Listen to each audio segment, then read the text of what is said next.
Nous chantons ces cantiques et nos visages s'illuminent à l'idée qu'après avoir passé 10 000 ans, nous n'aurons pas moins de temps. Mais vous savez, le moment où il faut travailler pour le Seigneur, c'est maintenant, n'est-ce pas? Le seul moment que nous avons, c'est cette petite période de notre vie mortelle pendant que nous sommes ici. Et je crois qu'il est de notre devoir de consacrer chaque minute possible au service du Seigneur, à faire quelque chose. Peu importe ce que c'est, que ce soit chanter, témoigner, faire quelque chose pour la gloire de Dieu. Car pensez-y, nous ne ferons que chanter pendant 10 000 ans. Après être arrivé là-bas, ça, ce sera seulement le service de chant. Là, ce ne sera pas tout à fait terminé, vous savez, 10 000 ans. Donc, ce seront des moments merveilleux. Maintenant, ce soir, nous vous annonçons, c'est juste, je dois partir pour l'Idaho demain matin. Je serai absent pendant quelques jours, puis je reviendrai. Après ça, si Dieu le veut, nous voulons commencer un réveil à l'ancienne mode, ici même au tabernacle.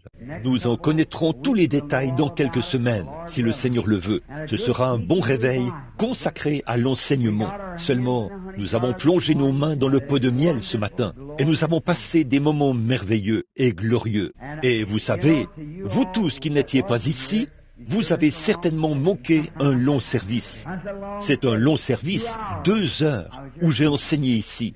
Et aussi, je me sentais vraiment bien. Je viens de rentrer du Colorado et je me sens merveilleusement bien. Alors j'allais commencer le réveil tout de suite. Et certains de mes très bons amis, à qui je ne pouvais vraiment pas dire non, frère Argenbright et beaucoup d'autres de la Californie, les hommes d'affaires chrétiens, m'ont demandé de les rencontrer dans l'Idaho. Et je dois partir pour la Californie demain matin et me rendre dans l'Idaho pour mardi. Ils vont à la rivière Snake et tout. Ils voulaient que j'y aille avec eux. Je n'avais aucune réunion prévue, alors Vous savez, quand quelqu'un vous traite bien, vous l'aimez. C'est vrai, ils ont été bons vers moi. Alors je suis allé demander au Seigneur. Il m'a semblé qu'il m'avait dit qu'il n'y avait pas de mal à ce que j'y aille. Alors j'y vais.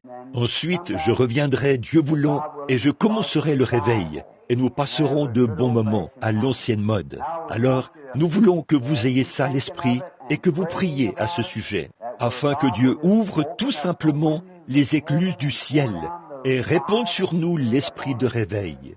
Comme nous l'avons dit ce matin, vous savez, les eaux et, par exemple, la rivière, pourrais-je dire. Or, et parfois, la rivière est tellement agitée, elle saute et bondit, mais elle ne contient pas plus d'eau que lorsqu'elle est calme au possible. Mais il y a un réveil qui est en cours, voyez-vous. Le vent souffle sur elle, et il la fait sautiller et se réjouir. Et la bonne chose à ce sujet, c'est que ça repousse tous les morceaux de bois et tous les déchets, comme je l'ai dit, vers le rivage. C'est ce que fait le réveil. Il nous fait bondir partout, au point qu'il nous fait... Nous bondissons de ce côté-ci, nous bondissons dans les airs, et nous bondissons de ce côté-là. Nous allons prier pour ceci, et nous allons chez le voisin. Vous voyez, tout à coup, le Seigneur nous révèle. Tu sais, tu n'aurais pas dû parler de ce voisin, de toute façon. Eh bien, je vais l'inviter à venir à l'église. Ça expulse un peu d'impureté, en quelque sorte, vous savez. C'est donc ce que nous voulons faire dans ces moments qui viennent. Bon, je ne veux pas prendre trop de votre temps, car je sais que demain, c'est lundi, et c'est un jour de travail. Et pendant la période du réveil, si Dieu le veut, nous voulons que ce soit seulement des services d'environ 1h30 ou 2 heures chaque soir, le service de chant, puis passer directement à l'enseignement de la parole. Et je crois que les chants, c'est merveilleux, mais on peut gâcher une réunion avec les chants, vous voyez, quand il y en a trop. Voyez, nous pouvons chanter, mais la maison de Dieu, ce à quoi ça sert, c'est pour la correction, pour la parole, pour la compréhension, l'instruction, afin que nous sachions comment nous conduire. Je pense que vous conduisez très bien vos chants maintenant, comme ce soir. C'était très bien. Bon, pendant cette période, nous aurons des chants spéciaux, bien sûr. On ne peut pas tous les avoir en un seul soir. Mais soir après soir, nous aurons des chants spéciaux. Et nous voulons que vous invitiez les gens, car il se peut que nous en fassions l'annonce seulement une fois que nous serons de retour. Guettez cela. Nous ferons passer une petite annonce dans le journal. Et vous pouvez tous venir. Eh bien, ce ne sera pas un service de guérison. Ce sera un réveil. Bon, un réveil, ça ne signifie pas amener de nouveaux convertis. Un réveil signifie raviver ceux qui sont déjà convertis. Voyez, c'est qu'un réveil, ça veut dire raviver. Voyez, élever, faire revivre. Quant à l'Église, parfois, nous nous relâchons un peu. Alors nous nous attendons à un de ces bons vieux temps, comme on en avait il y a longtemps. Gertie m'a appelé tout à l'heure. Elle m'a dit que sœur Angie et elle viendraient chanter ce cantique pour moi, le rassemblement religieux en campement, comme il y a 40 ans. Donc nous nous attendons, et dites aux frères et sœurs des autres églises qu'ils sont tous invités. Bon, ce soir, nous étudions un sujet très profond qui a été annoncé ce matin. Et j'apprécie vraiment l'hospitalité et la gentillesse de notre frère Neville. Il est toujours disposé à s'asseoir et à nous céder la place et tout. C'est un vrai frère. Il cède facilement sa chair, comme si ce n'était rien pour lui de le faire. Donc, j'apprécie beaucoup frère Neville, et il a toujours fait preuve de collaboration dans tout ce que je lui ai demandé de faire. Il s'est toujours promptement exécuté, comme ça. Donc, j'apprécie un tel frère.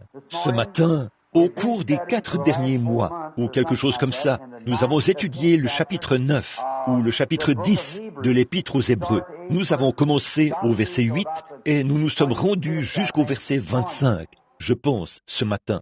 Et pour ce soir, j'ai annoncé que j'allais enseigner, si le Seigneur le veut, sur le péché impardonnable. Le péché impardonnable, qu'est-ce que c'est? Maintenant, pour avoir un contexte, nous allons reprendre le passage de l'Écriture et passer en revue une ou deux déclarations de ce matin, puis aborder le sujet du verset 25, ou du verset 26 plutôt, du chapitre 10 de l'Épître aux Hébreux. Commençons notre revue à partir du verset 19 environ, et voyons quelques points. C'est Paul qui parle ici. Il essaie de présenter la différence entre la loi et la grâce. Le principe ou le sujet principal, c'est la différence entre la loi et la grâce. Et ici, il montre comment on s'approche de Christ par la loi et comment on s'approche de Dieu par Christ. Puis, il présente la différence entre les deux et il montre le rôle que joue chacune des deux. Et toutes les deux, dans les évangiles, jouent le même rôle. Seulement, c'était sous des dispensations différentes. Puis nous avons vu que celui qui rendait ce culte venait et faisait son offrande sur la base du sacrifice ensanglanté. Ce matin, nous avons pris Job, mentalement parlant, et nous avons vu que Job vivait au jour de l'offrande et de l'Holocauste. Et il se disait que parce que ses enfants avaient peut-être péché d'une manière ou d'une autre, qu'ils n'étaient pas conscients qu'ils avaient péché, Job a offert un holocauste pour ses enfants, par précaution. J'aime ça, pas vous? Avoir de l'intérêt pour ses enfants. Faire un holocauste. Élever une prière en offrant en sacrifice une brebis, la mort d'une brebis, afin que ses enfants ne soient pas perdus, s'ils avaient commis des péchés, et que Dieu leur pardonne leurs péchés. Ensuite, nous avons continué dans Job et vu qu'à la fin, cela avait porté ses fruits. Dieu, après que Job avait subi une période de châtiment et d'épreuve, à la fin, cela a porté ses fruits. Job n'a perdu aucun de ses enfants. Toutes ses brebis, tout son bétail, tous ses bœufs, tous ses chameaux lui ont été redonnés en double. Et aussi, Dieu a redonné ou lui a donné ses enfants. Ils étaient tous morts en ce qui concerne la terre, mais dans la gloire, ils attendaient qu'ils viennent. Aucun d'eux n'a été perdu. Vous voyez, Dieu a donné à Job ses filles et ses fils, ce que signifie le fait de vivre et de marcher dans la lumière dans laquelle vous devez marcher, de se conformer à toutes les règles et à la dispensation lorsqu'il règne. Nous voyons dans la Bible que Zacharie, le père de Jean-Baptiste, qui était le petit cousin de Jésus, était un homme juste. Avez-vous remarqué cela dans l'Écriture? Un homme juste qui vivait sous la loi et dans la maison duquel des prières se faisaient continuellement. Et sa femme, Élisabeth, était stérile. C'est le Saint-Esprit qui est venu à lui sous la forme où c'était Gabriel, l'archange, alors qu'il faisait son offrande, qu'il agitait de l'encens, qu'il brûlait de l'encens, pendant qu'on priait dans le temple. L'archange Gabriel est venu à lui parce qu'il marchait dans toute la lumière dans laquelle il devait marcher. C'est tout ce que Dieu peut exiger de nous, toute la lumière dans laquelle nous devons marcher. C'est là que l'Évangile, l'aspect mental de l'Évangile a échoué dans les pays païens. Parce que nous ne leur avons apporté qu'une théorie, ou une théologie plutôt, faite de main d'homme. C'est ce que nous leur avons présenté, et ce n'est pas plus efficace que leur propre culte. Si, autrement dit, si on leur enseigne que le soleil est une grande puissance, et qu'il contrôle la terre, c'est vrai, dans un certain sens, mais alors, ils croient que ce soleil a une puissance, que c'est par le soleil que vient la végétation, que c'est par le soleil que vient la vie, que c'est par le soleil que vient... Eh bien, c'est tout à fait vrai, mais le soleil n'est qu'une création du Créateur. Là-bas, nous en avons eu un sur l'estrade. Vous avez probablement reçu des lettres à ce sujet, beaucoup d'entre vous qui connaissez les missionnaires qui œuvrent là-bas et tout. L'un d'eux est monté, il s'assoit là et regarde le soleil jusqu'à ce qu'il devienne complètement aveugle. Ils estiment que si le soleil les rend aveugles, alors ils ne verront pas le péché et les choses du monde. Ils seront aveugles aux choses du monde. Et de ce fait, eh bien, ils seront sauvés. Eh bien, voilà tout ce qu'ils savent de Dieu. C'est ce qu'on leur a enseigné. Et ils croient que c'est ce qu'ils devraient faire, en guise de sacrifice, de perdre la vue par l'effet du soleil, et ils seront sauvés. D'autres marchent dans le feu, s'allongent sur des clous, gardent les mains levées et disent qu'ils ne baisseront jamais les mains tant qu'ils n'auront pas trouvé la paix. Et leurs ongles poussent vers le dos de leurs mains, comme ça, pendant des années et des années. Et leurs ongles poussent. Ils ne desserrent jamais leurs mains, ils la maintiennent en l'air et marchent comme ça. Ils sont sincères, tout à fait sincères, mais ils n'ont pas l'Évangile. Bon, et là, il est de notre devoir de veiller à ce que ces êtres mortels, tout comme nous le sommes, et après tout, ce sont nos frères quant à la chair, car Dieu a fait d'un seul sang tous les hommes. Chaque homme, chaque être humain est issu du seul arbre, Adam au commencement. Eh bien là, cela montre qu'il est de notre devoir, en tant que frères chrétiens, de leur apporter le vrai évangile vivant. Donc, dans tout ça, alors que celui-ci est de cette tendance, que l'autre adore les petits animaux, les insectes, et ainsi de suite, là, vous voyez, ils adorent la créature au lieu du Créateur. Et une fois qu'ils ont entendu l'évangile du Seigneur Jésus, ils l'ont entendu bien des fois par les missionnaires. Ils distribuent des tracts et ainsi de suite. Ils disent, j'ai dit, messieurs, combien d'entre vous connaissent le Seigneur Jésus? Chacun d'eux. Combien d'entre vous croient qu'il était le Fils de Dieu? Aucun d'eux. Voyez? Eh bien, que pensez-vous qu'il était? Oh, il était un enseignant, tout comme les nôtres, et ainsi de suite. Voyez? À cause de ceci, il n'y a rien qu'aucun de leurs dieux puisse produire en matière de résultats naturels. Mais par l'évangile du Seigneur Jésus-Christ, chaque parole qu'il a dite s'accomplira. C'est vrai, c'est ça qui fait la différence. Et ce pauvre homme se tenait là, aveugle. Il n'avait pas vu depuis des années et des années. J'ai dit, qu'est-ce que votre religion peut faire pour cet homme? Rien, bien sûr. J'ai dit, mais Jésus-Christ peut lui rendre la vue maintenant. Et il l'a fait. Donc c'est ça, la réalité de l'Évangile. Maintenant, Paul ici, lorsqu'il parlait dans l'Épître aux Hébreux, essayait de dire aux gens que la manière de s'approcher de Dieu, c'était par le sacrifice ensanglanté du Seigneur Jésus-Christ. C'est comme ça qu'on s'approche de lui, par Jésus, car c'est lui l'agneau qui ôte le péché du monde. Et Dieu a reconnu cela.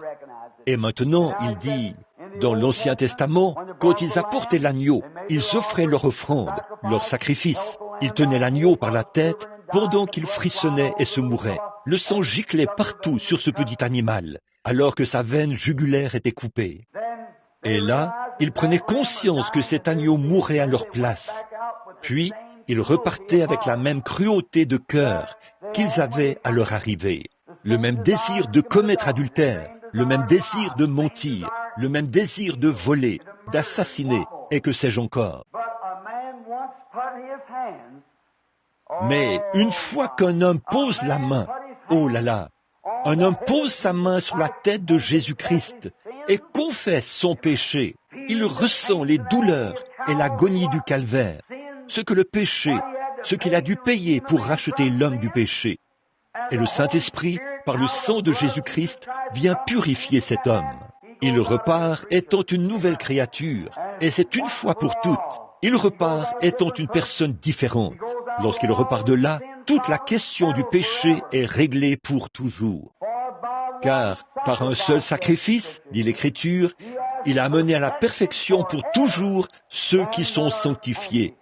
Et il a dit, le Saint-Esprit en rend témoignage.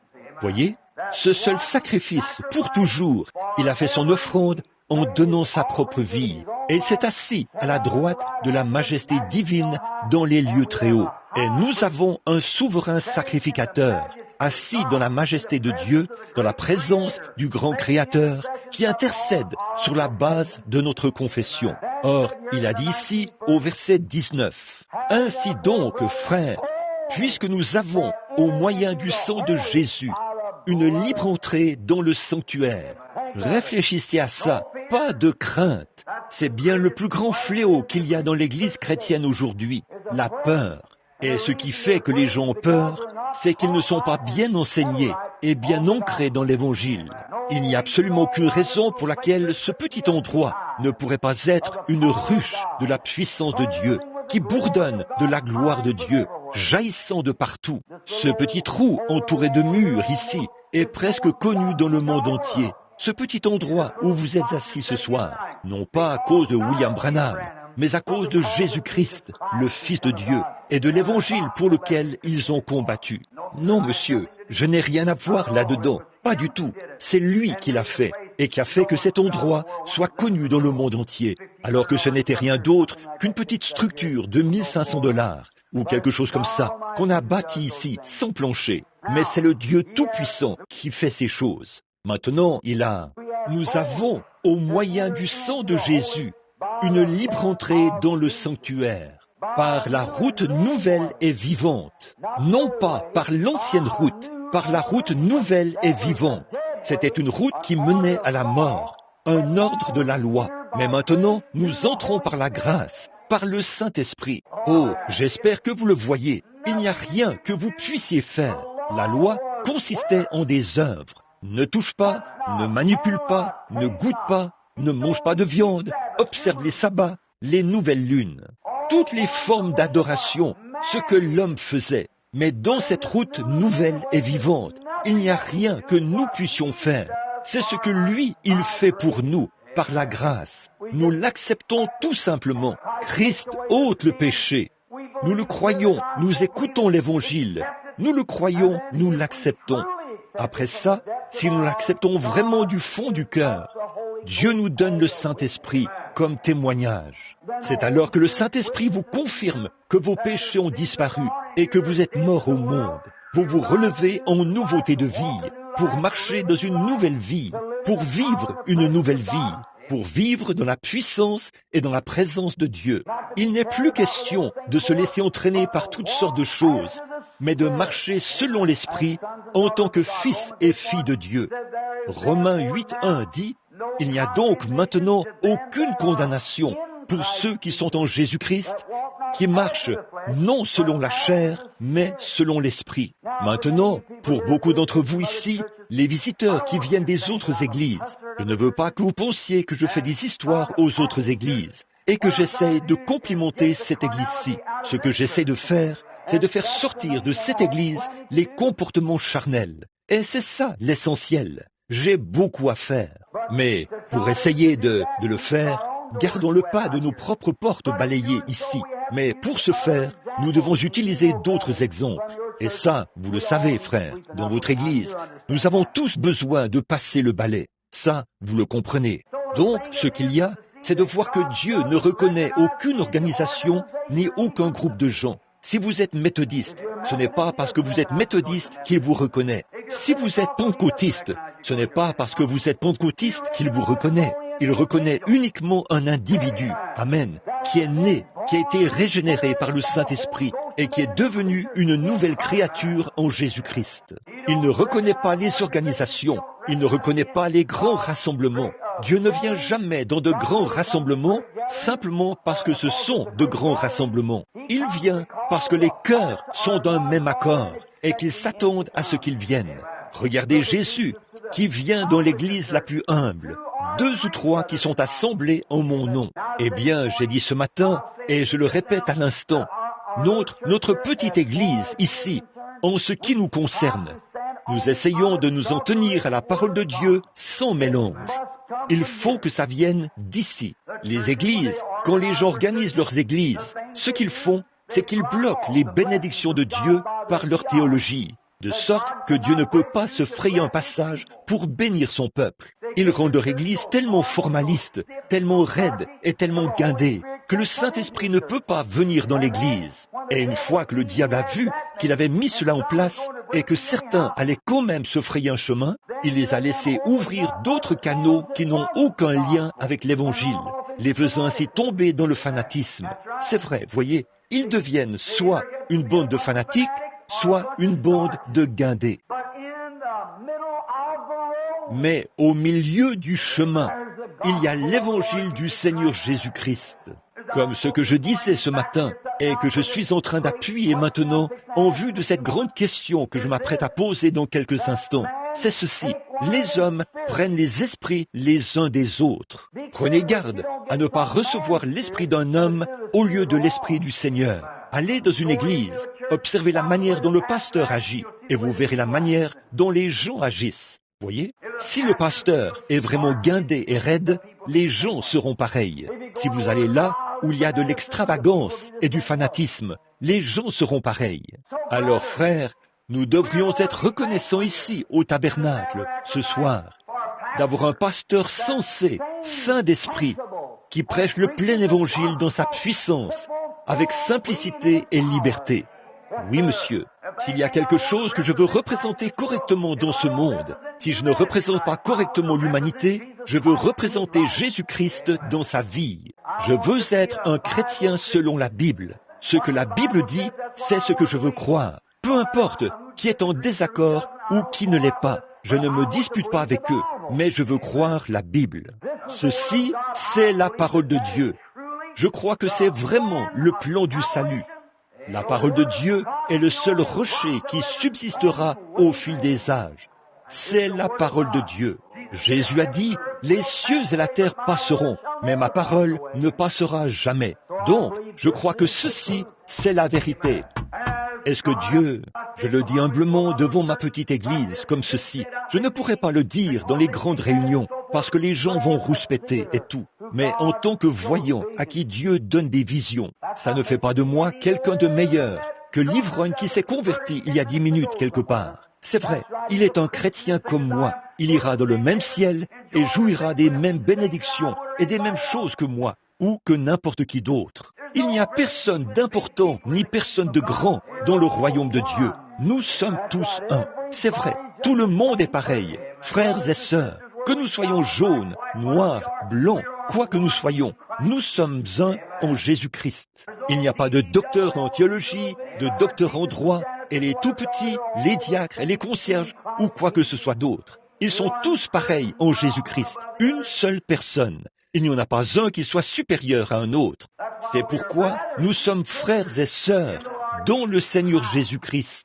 Et là, quand nous nous rassemblons et que nous sommes assis dans les lieux célestes, d'un même accord, d'un même cœur, d'un même accord, alors le Saint-Esprit peut venir et nous bénir et nous donner la précieuse parole de Dieu. Là, ceci dit, très souvent, je vois des choses par des visions. Tout d'abord, quand quelqu'un me dit, ou que j'entends sur l'enregistrement, que j'ai une vision et que j'ai prédit quelque chose, avant de dire quoi que ce soit au sujet de la vision, quoi que ce soit, je vérifie d'abord cette vision par la parole de Dieu. Et si ce n'est pas conforme à la parole de Dieu, je dirais que c'est « grâce soit rendue à Dieu ». Jusqu'ici, cela a toujours été conforme à la parole.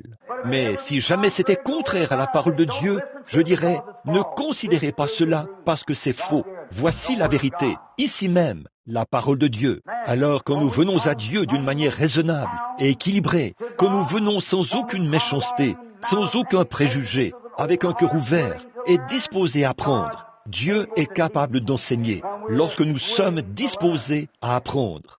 Mais nous devons d'abord mettre de côté la tradition, mettre de côté les idées qu'on nous a enseignées. Bon, je sais que votre mère vous enseignait des choses qui étaient très bonnes, et tout, mais il y a des fois où votre mère s'est trompée. J'ai une mère assise ici même le sujet même que je vais traiter dans quelques instants. Elle m'a dit, il y a des années, qu'elle pensait que le péché impardonnable, c'était lorsqu'une femme, un cas d'avortement. Autrement dit, ôter la vie à un enfant avant sa naissance. Elle disait, comment cela pourrait-il lui être pardonné? Pour maman, au mieux de sa connaissance, sur la base de tout ce qu'elle savait, c'était vrai, voyez. Mais ce n'est pas vrai selon la parole de Dieu. Alors, ça change tout. Donc, quelqu'un dit, je suis né catholique, ma mère était catholique, elle m'a élevé dans la foi catholique, je resterai catholique. Eh bien, j'ai été élevé dans la foi baptiste, mais je ne suis pas resté baptiste. Quand j'ai vu que la doctrine baptiste était contraire à ce que disait la parole de Dieu, j'ai cru la parole de Dieu et j'ai considéré la parole de tout autre homme comme un mensonge. Je ne me dispute pas avec cet homme. Je lui dis, frère, ceci, c'est ce que je crois. Je suis toujours ton frère, mais je crois que ceci, c'est la parole de Dieu. Maintenant, une fois qu'on est bien affermi, qu'on a un bon fondement, alors on a une pleine liberté pour entrer. Or, je connais des gens, et vous devez tous admettre qu'il y a des gens dans les groupes de la sainteté, qu'il y a des gens dans les groupes pentecôtistes, qu'il y a des gens dans les groupes nazaréens, chez les pèlerins de la sainteté, chez les méthodistes, les baptistes et tout, qui prétendent être chrétiens, mais qui ne sont pas chrétiens. Au fond de leur cœur, ils savent qu'ils ne sont pas chrétiens. Mais je ne crois pas qu'il y ait un seul homme ou une seule femme dans n'importe lequel de ces groupes qui puisse se présenter devant Jésus-Christ et se repentir véritablement de ses péchés avec un cœur sincère et entièrement abandonné, et qui disent « Seigneur, je crois vraiment », sans que Dieu ne lui accorde à l'instant même le baptême du Saint-Esprit. Eh bien, vous êtes un croyant, mais Dieu ne reconnaît pas votre foi tant qu'il ne vous le prouve pas. Amen. Ô frère, permettez-moi de vous dire quelque chose. Lorsque votre foi, il se peut que ce soit reconnu d'après vos pensées à vous, mais quand cela arrive dans les pensées de Dieu, Dieu scelle cette foi par le baptême du Saint-Esprit. Abraham a cru Dieu et cela lui était imputé à justice. Dieu lui a donné le sceau de la circoncision comme signe qu'il l'avait accepté. Alléluia! Et le sceau du Dieu vivant aujourd'hui, sondez les Écritures, c'est le baptême du Saint-Esprit dans le cœur humain. Amen. Éphésiens 4:30 dit, « N'attristez pas le Saint-Esprit de Dieu, par lequel vous avez été scellés jusqu'au jour de votre rédemption. » Le sceau de Dieu, Dieu qui vous reconnaît comme étant un croyant, vous scelle dans le corps par le baptême du Saint-Esprit. Alors, si vous n'avez pas été séduit pour croire une théorie, une émotion ou quelque chose de ce genre, ce qui est très bien, je n'ai rien contre ça. Peu importe de quelle manière Dieu vous l'a donné, ça ne concerne que Dieu et vous, voyez-vous. Mais une fois qu'un homme est né de l'Esprit de Dieu, vous le verrez s'avancer avec autant d'assurance et d'humilité possible jusqu'au trône de la grâce. Il saura qu'il a le droit de manger de l'arbre de vie. En effet, il s'est passé quelque chose en cet individu, une expérience qu'il n'a jamais trouvée nulle part ailleurs dans le monde. Et chaque homme ou femme qui est né de l'Esprit de Dieu a vécu une expérience personnelle. Et il sait exactement quand c'est arrivé, comment c'est arrivé et quel effet cela a eu sur lui. Chez tous les hommes et toutes les femmes qui sont nés de l'Esprit de Dieu, il s'est passé quelque chose. Il y a quelque chose qui change.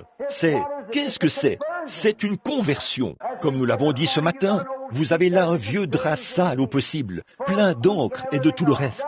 Rien ne peut enlever cela. Vous le trempez dans un seau rempli d'eau de javel ou dans un bassin. Vous le ressortez et il est blanc au possible. C'est ce que le sang de Jésus-Christ fait aux croyants qui confessent son péché. Il est dit, il y a une source remplie du sang, des veines d'Emmanuel. Tout pécheur plongé dans ce flot est lavé de tout péché. Alors quand Dieu secoue le drap et voit qu'il a séché par l'effet des saints vents de Dieu qui viennent du ciel comme un vent impétueux, il prend le Saint-Esprit et scelle cela jusqu'au jour de la rédemption, comme ça. Alors le diable regarde ce seau et il ne peut pas s'en approcher. Il peut harceler cela, bourdonner autour de cela, faire des histoires par rapport à cela. mais il ne peut pas toucher à cela. C'est vrai, il ne peut pas toucher à cela, parce qu'il y a un sceau de Dieu qui le lui interdit. Alléluia, qui lui interdit de toucher à cela. C'est la propriété privée de Dieu. Alléluia. Oui, monsieur, c'est ce qui fait que ces hommes marchent avec assurance. Ils n'ont pas peur de rétrograder. Non, monsieur, ils n'ont pas peur de ce que le diable dit. Il y a une chose à ce sujet, c'est que vous pouvez vous référer à vos raisonnements et vous pouvez vous limiter aux raisonnements. N'essayez pas de raisonner la chose. Vous dites, bon, je vais voir, peut-être que je ferai ceci. Ne raisonnez pas la chose. Croyez cela. Dieu ne vient pas par le raisonnement. C'est tout à fait déraisonnable. Personne ne peut comprendre Dieu. Vous n'avez jamais pu le faire et ils ne le pourront jamais. On ne connaît pas Dieu par le raisonnement. On connaît Dieu par une simple foi d'enfant, en acceptant sa parole. Vous dites que c'est la vérité et vous croyez cela. C'est comme ça qu'on connaît Dieu, par la foi et non pas par le raisonnement, par votre capacité à raisonner qui est en vous. Mais la foi vient de Dieu. La foi, c'est quelque chose qui naît en vous, quelque chose que Dieu vous donne. Et c'est une ferme assurance des choses qu'on espère, une démonstration de celles qu'on ne raisonne pas. Alléluia. C'est de là que ça vient, par cela, par la puissance sans mélange du Seigneur Jésus-Christ, qui fait d'une créature une nouvelle personne et la baptise à nouveau du Saint-Esprit. Il le lave, le suspend et le scelle dans le royaume de Dieu. Et là, il se tient debout et sait où il en est. Tous les démons de l'enfer ne pourraient l'en dissuader. Vous pourriez très bien braquer une mitrailleuse sur lui. On a déjà essayé ça. Il y a quelques semaines, j'ai visité les catacombes où il y avait de vieux os et des crânes. Et il n'en restait qu'à peu près ça, des saints et des martyrs qui étaient morts. Je me suis tenu dans l'arène où on les donnait en pâture aux lions et tout le reste. Et sans sourciller, ils ont affronté la mort, sachant ceci, qu'ils le connaissent dans la puissance de sa résurrection. Et qu'un de ces jours, il y aura une secousse. Ils sortiront de là, en tant que saints du Dieu vivant, lavés par le sang. Oh frère, un homme qui est un jour entré en contact avec Dieu ne peut plus être le même. Je me souviens du vieux Légion, de ce jour où cet homme a rencontré Jésus-Christ, alors qu'il avait l'esprit dérangé. Les démons l'avaient possédé, au point qu'il était une légion. Mais une fois dans la présence de Christ, il est rentré chez lui, raconter aux siens les bonnes choses que Dieu avait faites pour lui. Les gens disent que la religion rend fou. Ce n'est pas le cas. Vous n'avez pas votre bon sens tant que vous n'avez pas trouvé Jésus-Christ, car il est le seul auteur de la vie qui peut vous redonner votre bon sens. Alors nous avons, au moyen du sang de Jésus-Christ, une libre entrée dans le sanctuaire. Amen. Par la route nouvelle et vivante qu'il a inaugurée pour nous au travers du voile, c'est-à-dire de sa chair. La chair, quel rôle joue-t-elle? La chair sert uniquement de voile au sang. C'est le sang qui est la vie. En effet, le seul moyen de conserver la vie dans mon corps, c'est que la peau, la chair, les tissus, les nerfs, et ainsi de suite, maintiennent le sang à sa place, afin qu'il puisse apporter la vie à ce tabernacle dans lequel j'habite. Pas vrai? C'est ce qui servait de voile entre Dieu et les hommes. Le sang, les nerfs et la peau de Jésus-Christ, le Fils de Dieu. La naissance pure de que Dieu le Père a couvert de son ombre la Vierge Marie et a créé en elle la cellule sanguine de son propre être, la création. Et dans cela, sa peau le cachait aux hommes. Mais un jour, le péché de l'homme a ouvert son cœur d'un coup de lance et son sang a coulé sur le sol. Ce sang a été donné gratuitement pour les péchés du monde et s'est révélé aujourd'hui. Et alors que ce sang est sorti, l'Esprit est aussi sorti. Et par le lavage d'eau, par le sang, au moyen de l'Esprit, nous sommes nés dans le royaume de Dieu. Nous sommes de nouvelles créatures en Jésus-Christ. Dieu a pris ce corps mort et immobile qui gisait dans la tombe et l'a ressuscité pour notre justification. Il est assis à la droite de sa majesté ce soir, en train d'intercéder. Quel genre de gens devrions-nous être? Des lâches, des poltrons, ayant peur de dire au patron qu'on est sauvé ou né de nouveau, peur de témoigner à l'ivrogne? Nous avons, alléluia, par le sang de Jésus-Christ, une libre entrée dans le sanctuaire. Oh, ça traitera, on vous traitera d'exalté, on vous traitera de tous les noms. Qu'est-ce que ça change? Ils l'ont appelé Belzébul, voyez? Mais qu'est-ce que ça change, le nom qu'on vous donne? Ce qui compte, c'est le nom que Dieu vous donne. Le monde dit exalté, ignorant, c'est du fanatisme. L'Église dit, il a fait fausse route, il a perdu la raison. Mais Dieu dit, celui-ci est mon fils.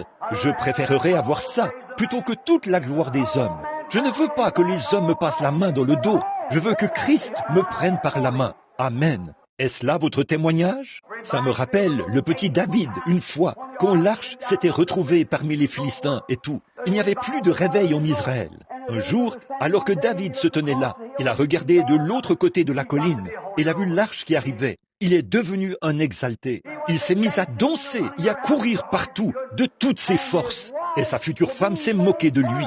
Eh bien, a-t-il dit, tu n'aimes pas ça, hein? Regarde donc ceci. Il est descendu là et a fait le tour de l'arche, encore et encore, en dansant de toutes ses forces. Sa femme a attiré un opprobre sur elle. Elle est devenue stérile. Elle n'a jamais donné naissance à des enfants pour les élever. Et son nom s'est éteint en Israël. Mais voici ce qui s'est produit. Du ciel, Dieu a baissé les regards et a dit, « David, tu es un homme selon mon cœur. » Oui, monsieur, je préférerais avoir ça plutôt que toute la popularité auprès des femmes, des hommes ou de qui que ce soit d'autre sur cette terre. Je préférerais trouver grâce devant Dieu. Dieu dit, « J'ai un serviteur sur qui je peux mettre mon doigt et il me croira et me fera confiance. » C'est vrai, vous ne pouvez pas le faire en professant à moitié. Vous ne pouvez pas le faire avec un esprit fermé. Vous devez le faire sur la base d'une foi pure et sans mélange, par le sang de Jésus-Christ. Vous êtes entrés là-haut et vous savez que vous avez touché Dieu avec votre main et que vous êtes son serviteur.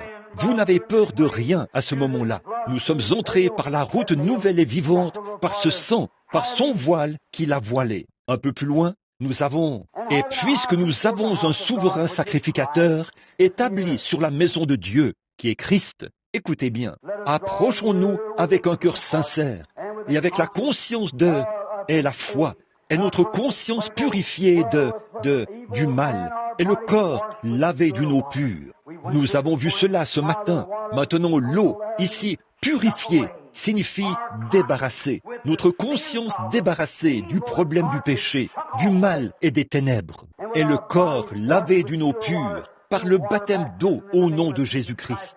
Nous avançons librement et avec assurance vers Dieu. Sachons ceci, que le mal que j'aimais autrefois est chose du passé. Sachons que la vie que je vivais autrefois est maintenant terminée. Non pas parce que je l'ai fait, mais parce que quelque chose est entré en moi et l'a fait lui-même. Par la grâce, il m'a sauvé. J'ai cru en lui.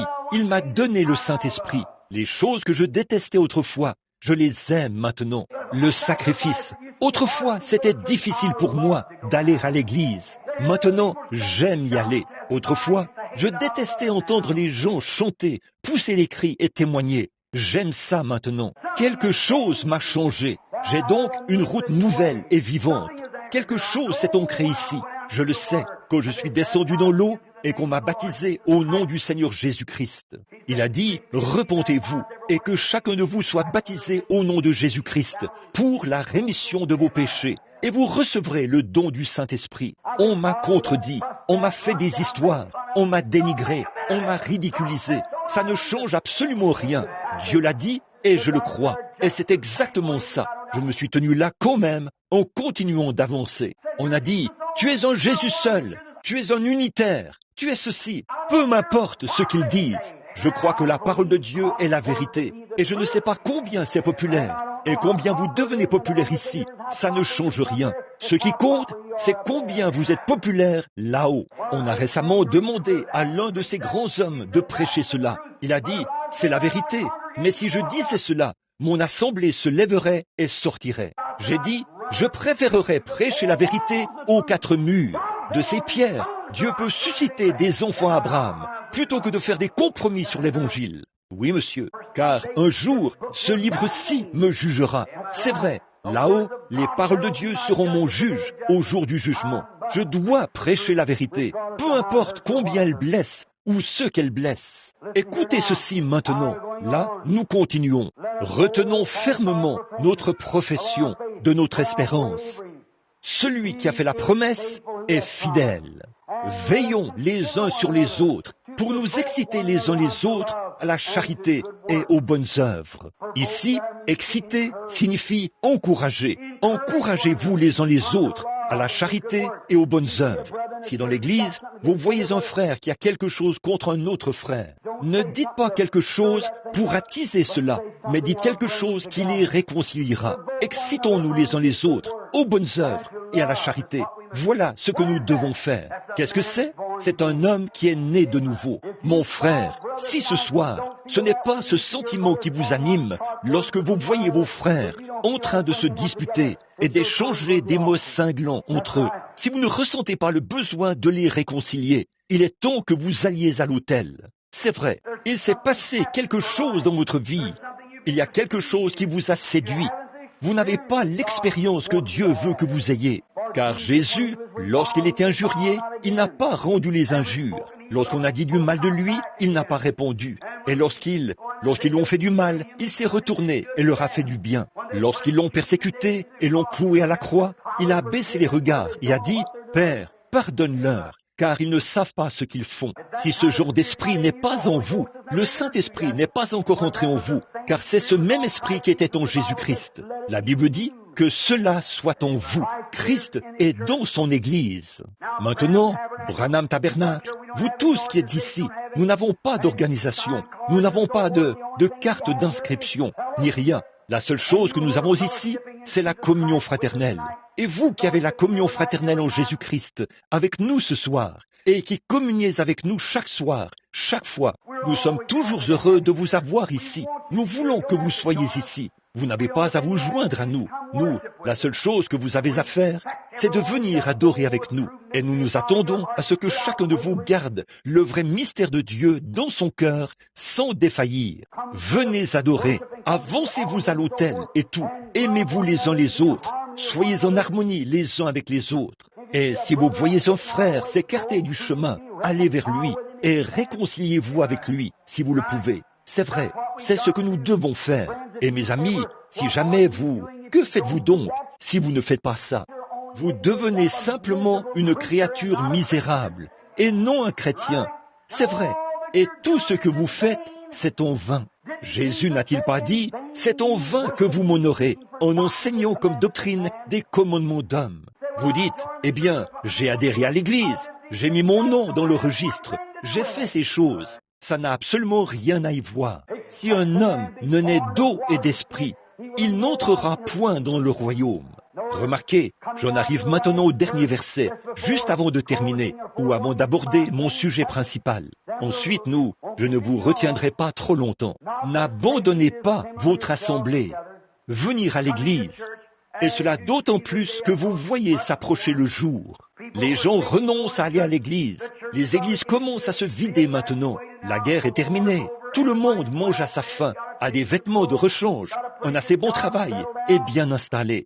On n'a pas de temps pour vous lorsque vous allez au magasin. J'ai appelé l'autre jour pour faire réparer ma chaudière. On m'a dit, est-ce que c'est nous qui l'avons installée? J'ai dit, non, c'est quelqu'un d'autre. Mais ils ont cessé leurs activités. Alors ont-ils dit, voyez ça avec ces gens qui ont cessé leurs activités. Oui, vraiment indifférents. À une époque récente, il y a seulement quelques années, ils auraient couru après n'importe quel client. Mais ils ont suffisamment d'argent. Ils s'en fichent. Ils laissent ça de côté. Mais je vais vous dire une chose. Vous serez rongés par la pourriture de ces choses-là. Mais il a dit, ne convoite pas les vaines richesses qui passent rapidement. Cherche à obtenir ces trésors célestes. Ils ne passeront jamais. J'ai connu la crise économique. J'ai connu la prospérité. J'ai connu toutes les deux. Mais je ne lâcherai jamais la main de Jésus-Christ pour tout l'argent et toutes les richesses que vous pourriez amasser sur la surface de cette terre et tout le reste. Il est mon ami quand je suis fauché. Il est mon ami quand je suis dans l'abondance. Je l'aime quand j'ai faim. Je l'aime quand je suis rassasié. Je l'aime quand je suis dans le chagrin. Je l'aime quand je suis heureux. Je l'aime parce que je l'aime. Parce qu'il m'a aimé le premier. Amen. Alléluia. Quand j'étais malade, sur mon lit de mort, il était mon ami. Alors que je me sens bien ce soir et que je suis heureux, il est toujours mon ami. Quand je serai sur mon lit de mort là-bas, quelque part, et que mes veines se refroidiront tout le long de mes bras, comme ça, il sera mon ami à ce moment-là. Et quand ces fils ténus sur lesquels je marche, se briseront, et que je plongerai dans l'éternité, il sera mon ami à ce moment-là. Alors que les âges s'écouleront, après 10 000 ans, vous avez chanté vos chants de jubilé. Il sera toujours mon ami à ce moment-là. Oui, monsieur, quand il n'y aura plus de lune, plus de soleil, plus de terre, il sera toujours mon ami à ce moment-là. Alors que les âges s'écouleront, oh, comme nous devrions l'aimer. Votre travail, qu'est-ce que ça représente? Ce que vous avez, qu'est-ce que ça représente? Votre popularité, qu'est-ce que ça représente? Quel est votre? Qui êtes-vous de toute façon? C'est vrai, qui êtes-vous pour tourner le dos à Dieu? Qui êtes-vous pour refuser, pour désobéir à une seule parole qu'il dirait? Qui êtes-vous pour détourner la tête devant la parole de Dieu? Parce qu'un prédicateur ou quelqu'un d'autre vous a dit que c'était pour une autre époque. Qui êtes-vous pour croire l'homme plutôt que Dieu? Croyez Dieu plutôt que l'homme. C'est ainsi qu'on peut être l'ami de Dieu. Maintenant, regardez bien, voyant toutes ces choses mises ensemble. Alors Paul donne ce grand point culminant, cette glorieuse réponse. Maintenant, la voici, écoutez bien. Car si nous péchons volontairement, après avoir reçu la connaissance de la vérité, il ne reste plus de sacrifice pour le péché.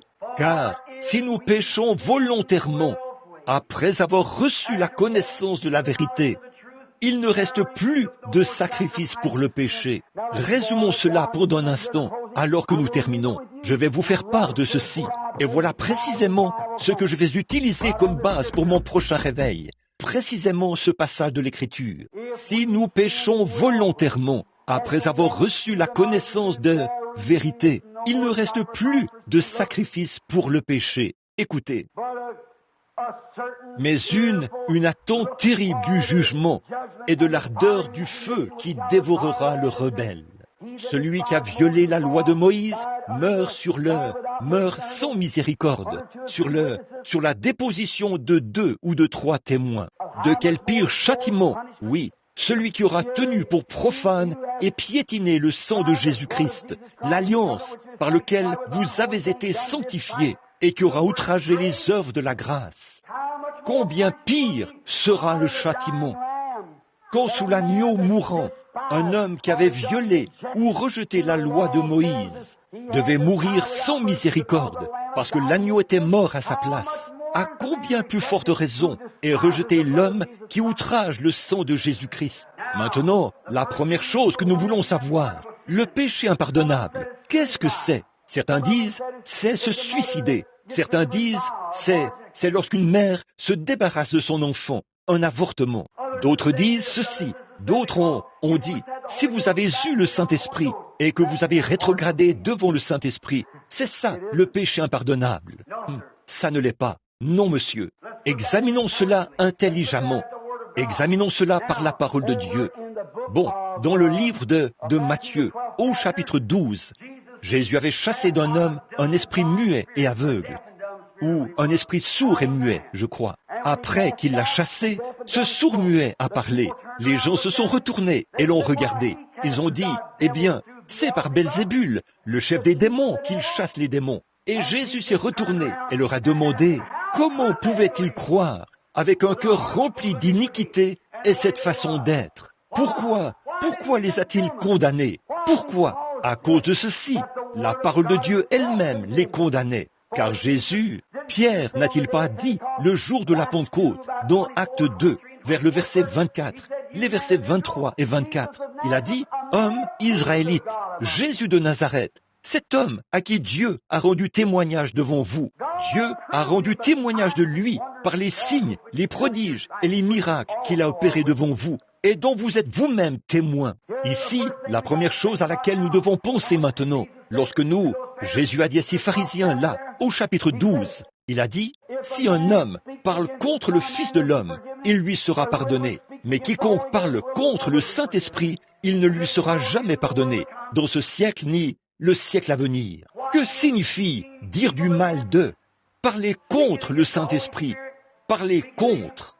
Bon, vous pourriez vous tromper et dire, l'action du Saint-Esprit, si quelqu'un pousse des cris, ça pourrait être le Saint-Esprit. Ça pourrait être le cas, tout comme ça pourrait ne pas l'être. Vous dites, le parler en langue. Si quelqu'un parle en langue, est-ce le Saint-Esprit qui parle par lui? Ça pourrait être le cas, tout comme ça pourrait ne pas l'être. C'est tout à fait vrai. En effet, j'ai vécu assez longtemps pour savoir que tous ceux qui parlent en langue n'ont pas forcément le Saint-Esprit en eux. J'ai vu des démons parler en langue.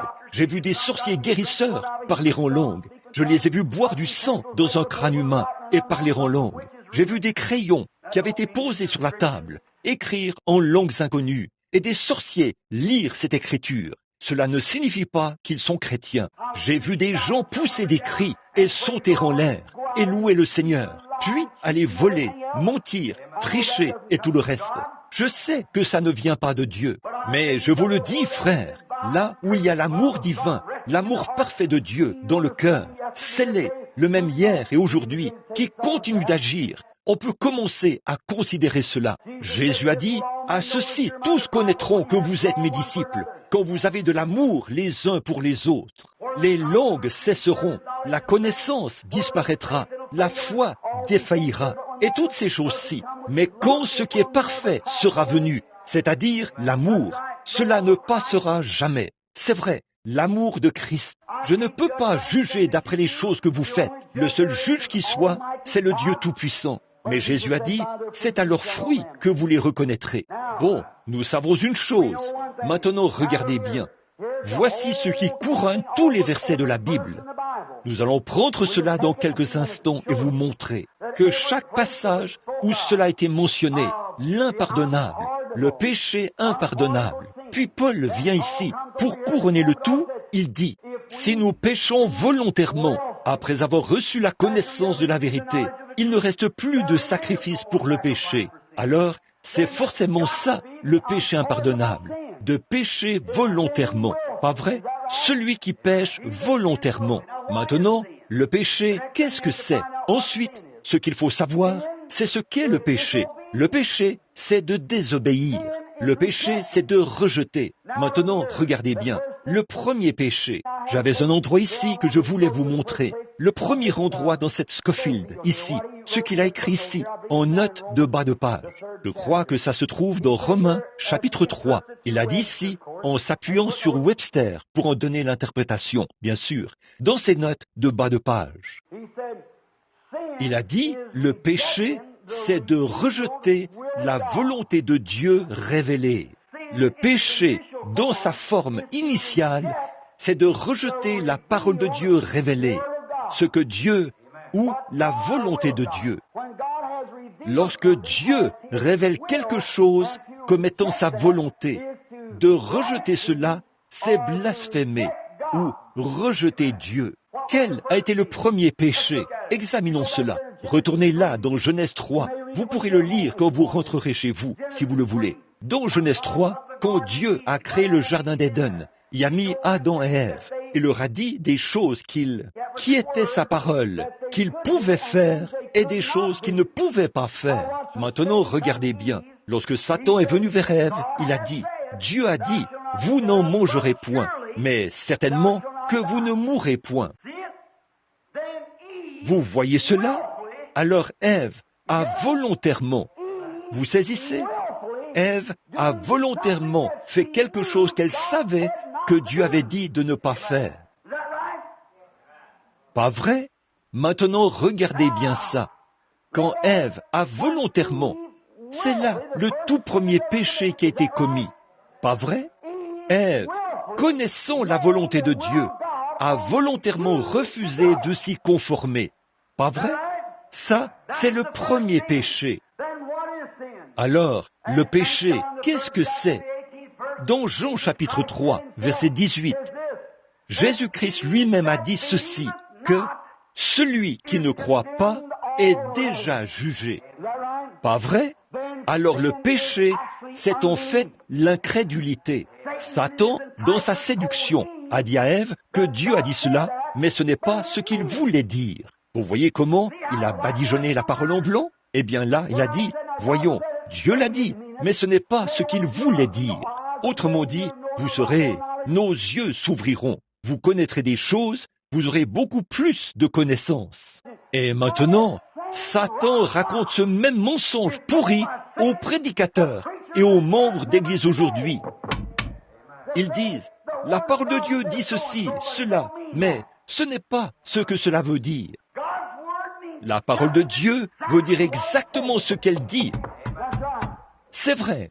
Je parlais ici, il n'y a pas longtemps, à ma propre église et au mien, quand certains ont dit, ils venaient de l'extérieur de la ville. Lors des services de guérison, je n'ai jamais présenté aucun point de doctrine, parce que ce sont des groupes mixtes. Mais dans ma propre église, je prêche ce que je crois être la vérité. Tout ce que je prêche, c'est la vérité. Mais je n'entre pas dans les détails par rapport à cela. Quand quelqu'un m'a vu baptiser ici, au nom du Seigneur Jésus-Christ, il a dit, « Frère Branham, tout ce temps, je pensais que vous étiez un trinitaire. » J'ai dit, « Vous n'avez pas encore fini de penser. » J'ai dit, « La Bible dit, et il n'y a pas un seul endroit où quelqu'un ait jamais été baptisé autrement qu'au nom de Jésus-Christ. » Eh bien, a-t-il dit, « Mais vous savez, j'ai dit,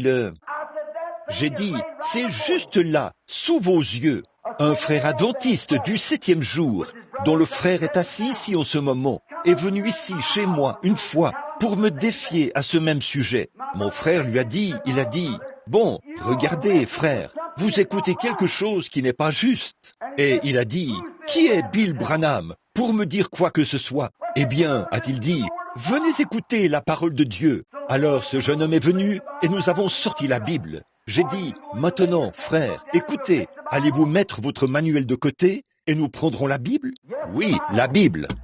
J'ai dit, « Alors, si la parole de Dieu dit que vous avez tort, me laisserez-vous vous baptiser au nom de Jésus-Christ? Et si vous me prouvez que Père, Fils et Saint-Esprit, c'est la manière de baptiser selon la Bible, je vous laisserai me baptiser. » Il était d'accord. Et son tout premier passage, qui était le seul passage qu'il ait pu trouver, cela a été condamné tout de suite. Après ça, il a refusé de me laisser le baptiser. Maintenant, qu'est-ce que cela signifie?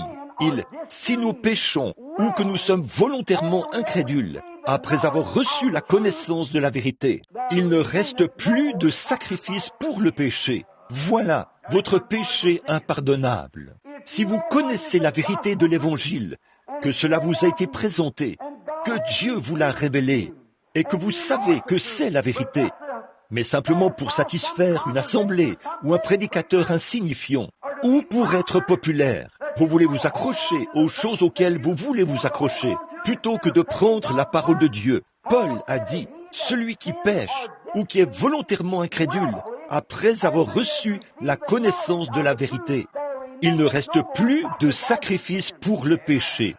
C'est ça votre péché impardonnable, c'est de savoir ce qu'est la vérité et de refuser d'y marcher. Amen. Là, vous croyez que c'est vrai? C'est ce que la Bible dit. Celui qui pêche. Le péché, c'est l'incrédulité. Eh bien, vous dites, est-ce que fumer est un péché? Est-ce que boire est un péché? Non, non, ce sont les attributs de l'incrédulité. Vous faites ces choses parce que vous ne croyez pas. Si un homme dit qu'il croit, il faut qu'il soit un chrétien et qu'il marche selon ce qu'il dit être. Vous voyez, un attribut. La pomme n'est pas l'arbre, c'est l'attribut de l'arbre. Et si vous mentez, volez, trichez, fumez et faites toutes ces choses, et que vous prétendez être chrétien, c'est parce que vous n'êtes pas né de nouveau. C'est vrai, ça montre que c'est ce genre de vie qui est en vous. Jésus a dit, c'est à leurs fruits que vous les reconnaîtrez. Vous voyez?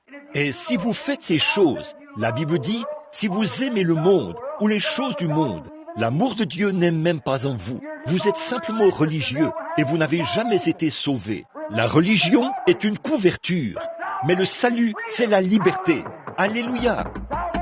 Le salut met à découvert, c'est vrai, et montre ce que vous êtes. C'est vrai, ainsi la raison pour laquelle nous agissons mal, c'est parce que nous ne croyons pas.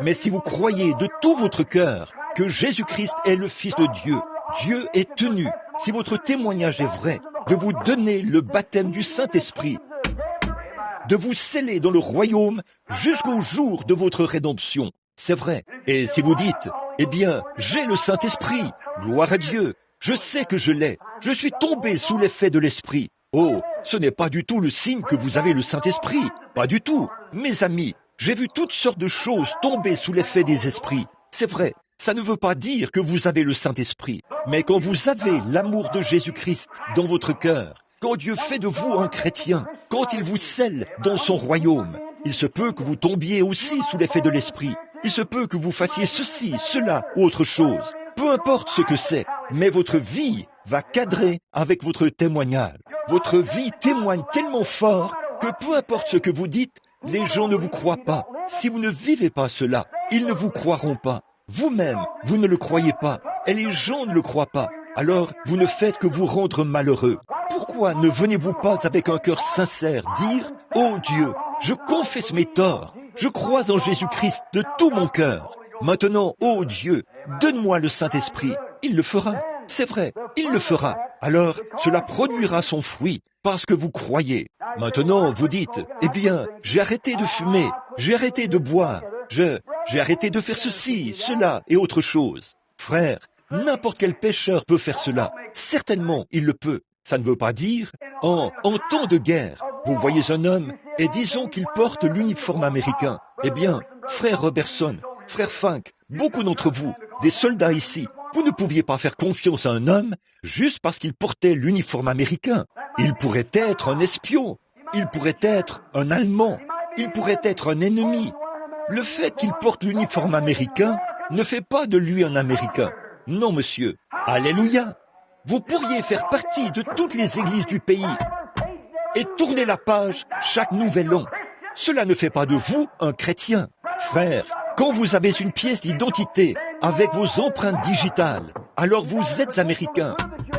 Vous avez une pièce d'identité pour prouver que vous êtes américain. Et quand vous avez le baptême du Saint-Esprit et que la puissance de Dieu est à l'œuvre dans votre vie et qu'elle vous amène à vivre humblement et paisiblement dans ce monde actuel, jour après jour, semaine après semaine, année après année, on sait quelle est votre position. C'est vrai, David a dit, ce sera comme un arbre planté près d'un courant d'eau. Tout ce qu'il fait lui réussit.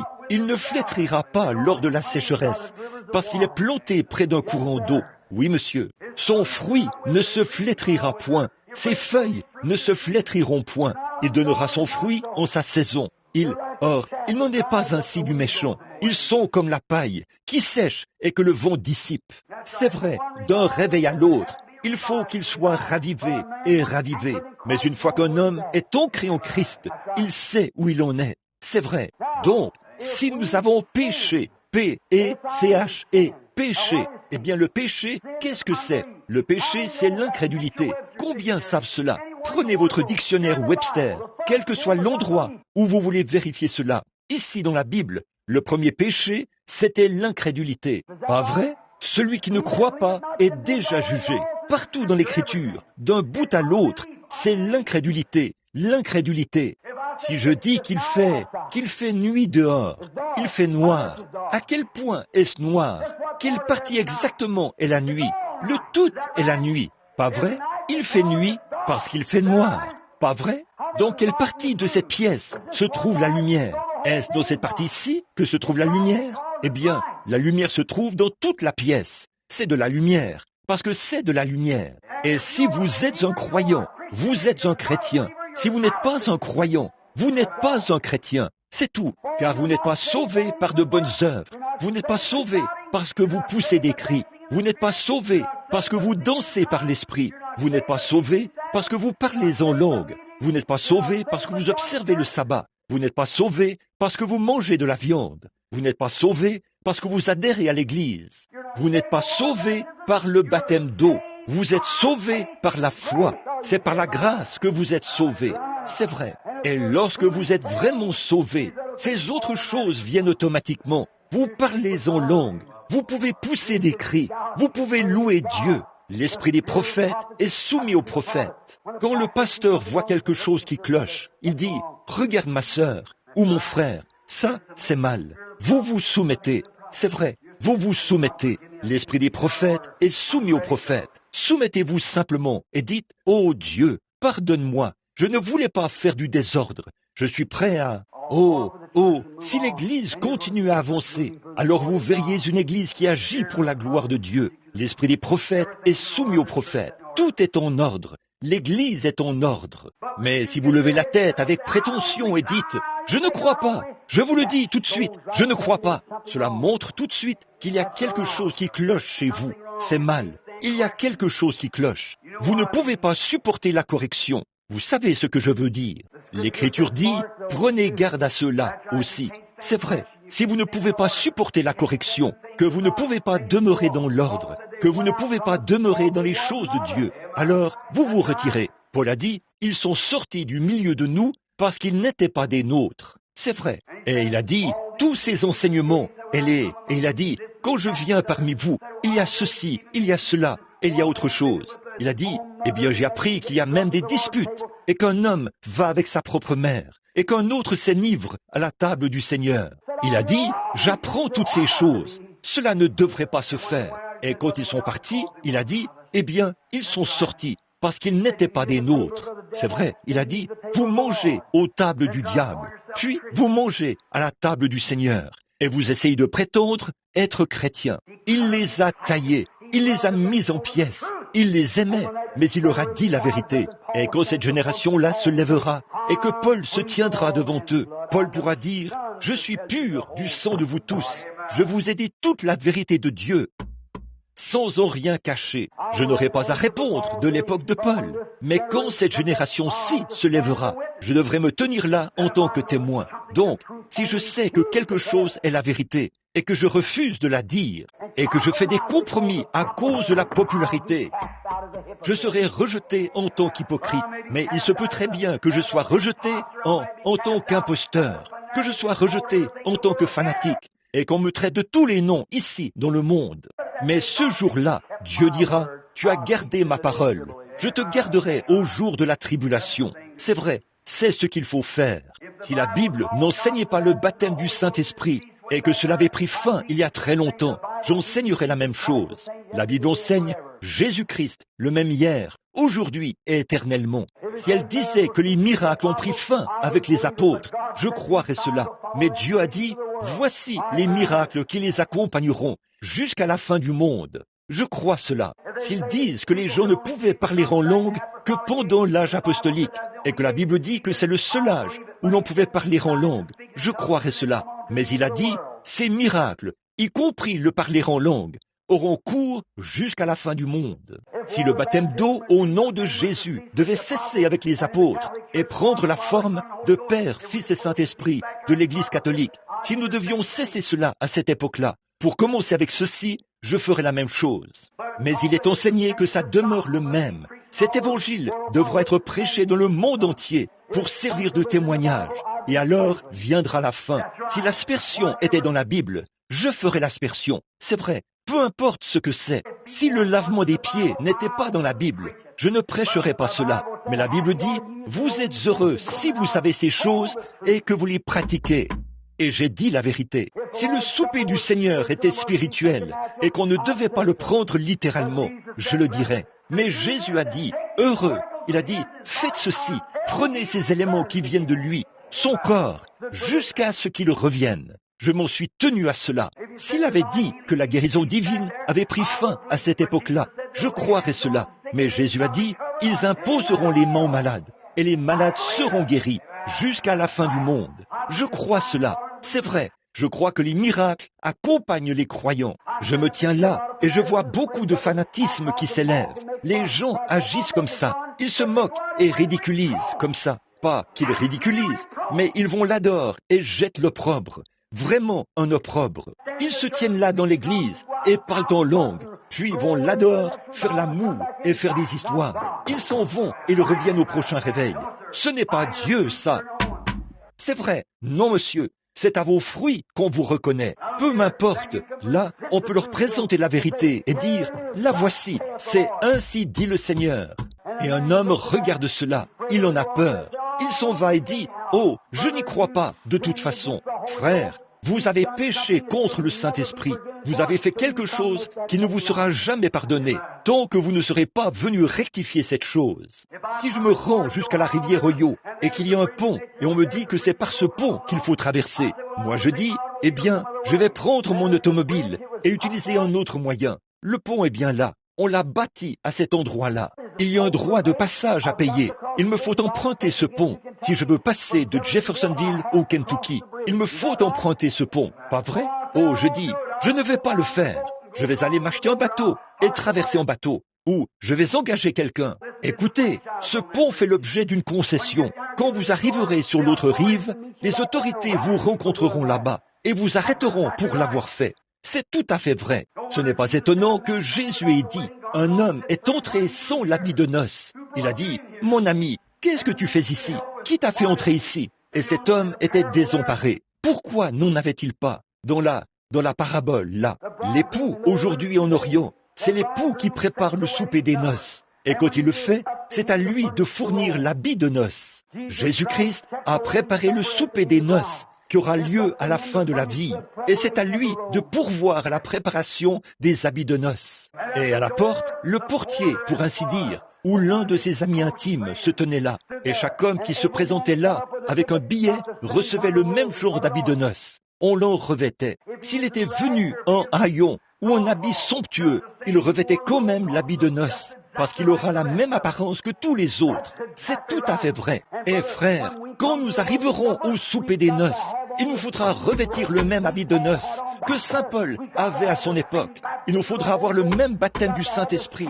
Il nous faudra avoir le même évangile qui brûle dans notre cœur, le même amour, sinon nous serons rejetés. Vous dites, eh bien frère, j'étais pentecôtiste, Non monsieur, ça ne vous couvrira pas du tout. J'étais méthodiste, j'étais presbytérien, je faisais partie du Branham Tabernacle. Ça n'aura rien à y voir. C'est vrai, vous voyez la vérité de l'Évangile.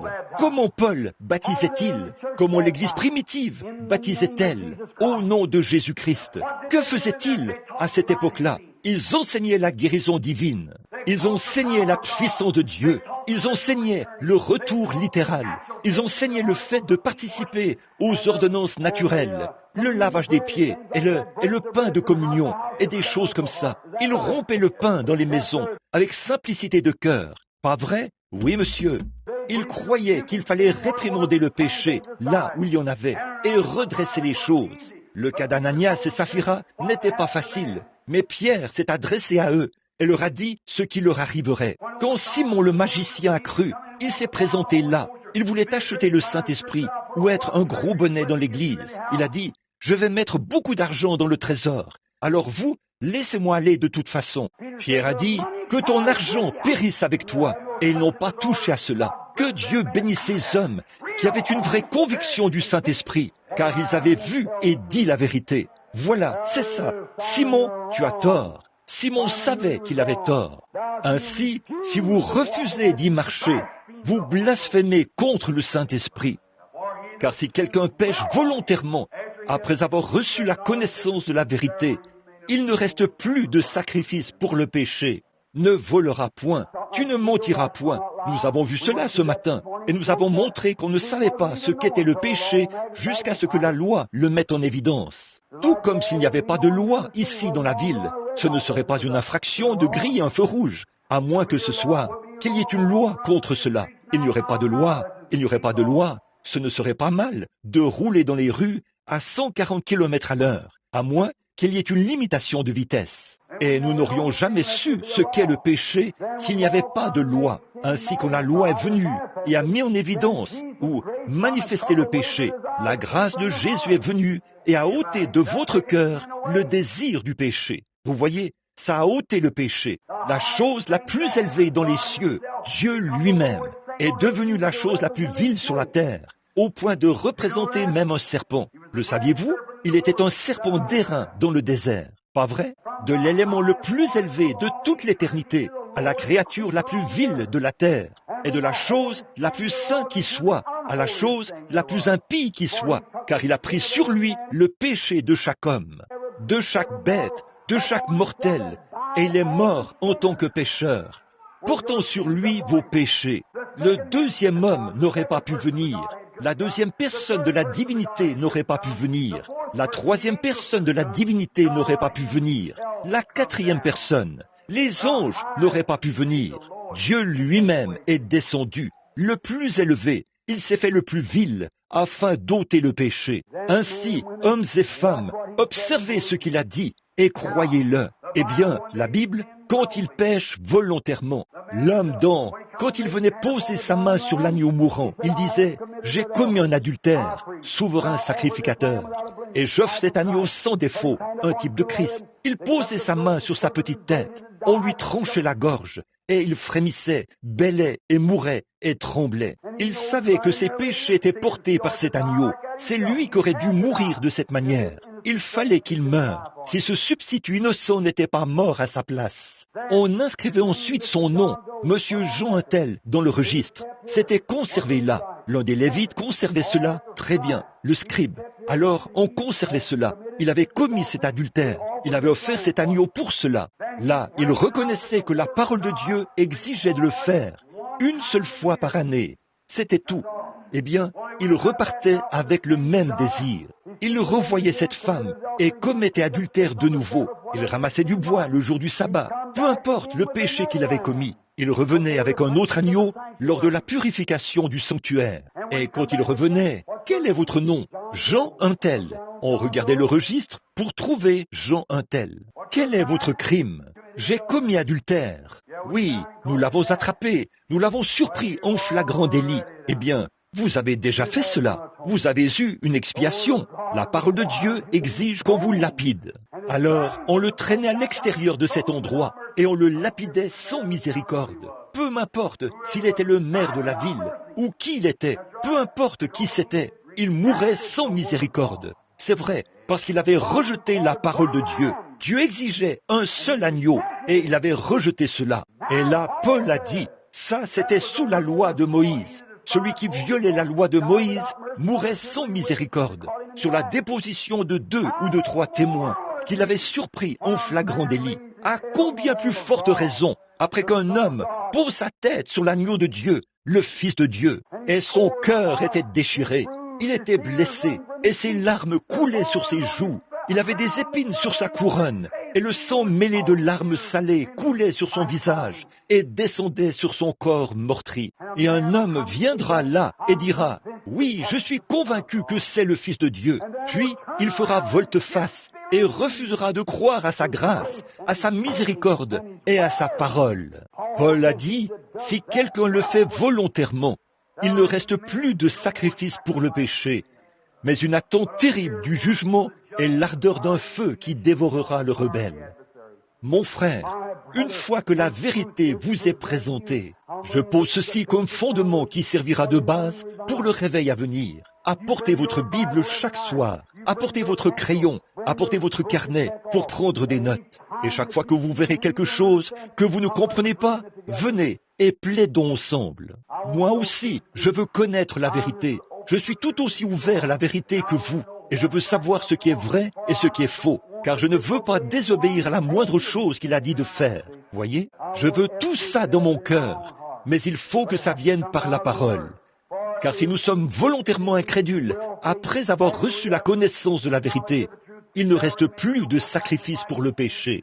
Permettez-moi d'ajouter ceci pour terminer dans un instant. Regardez, or quand Jésus leur a dit qu'ils avaient blasphémé contre le Saint-Esprit, ce qui n'était pas pardonnable, un péché impardonnable.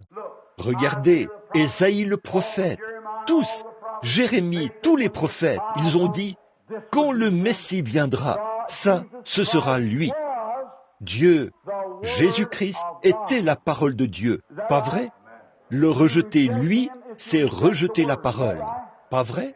Au commencement était la parole était avec Dieu, et la parole était Dieu, et la parole a été faite chair, et elle a habité parmi nous. Et ici, c'était la parole écrite de Dieu, manifestée ici, en tant que parole de Dieu sur la terre. Chaque parole qu'il prononçait était la Bible. Chaque paragraphe qu'il a pensé était une parole écrite.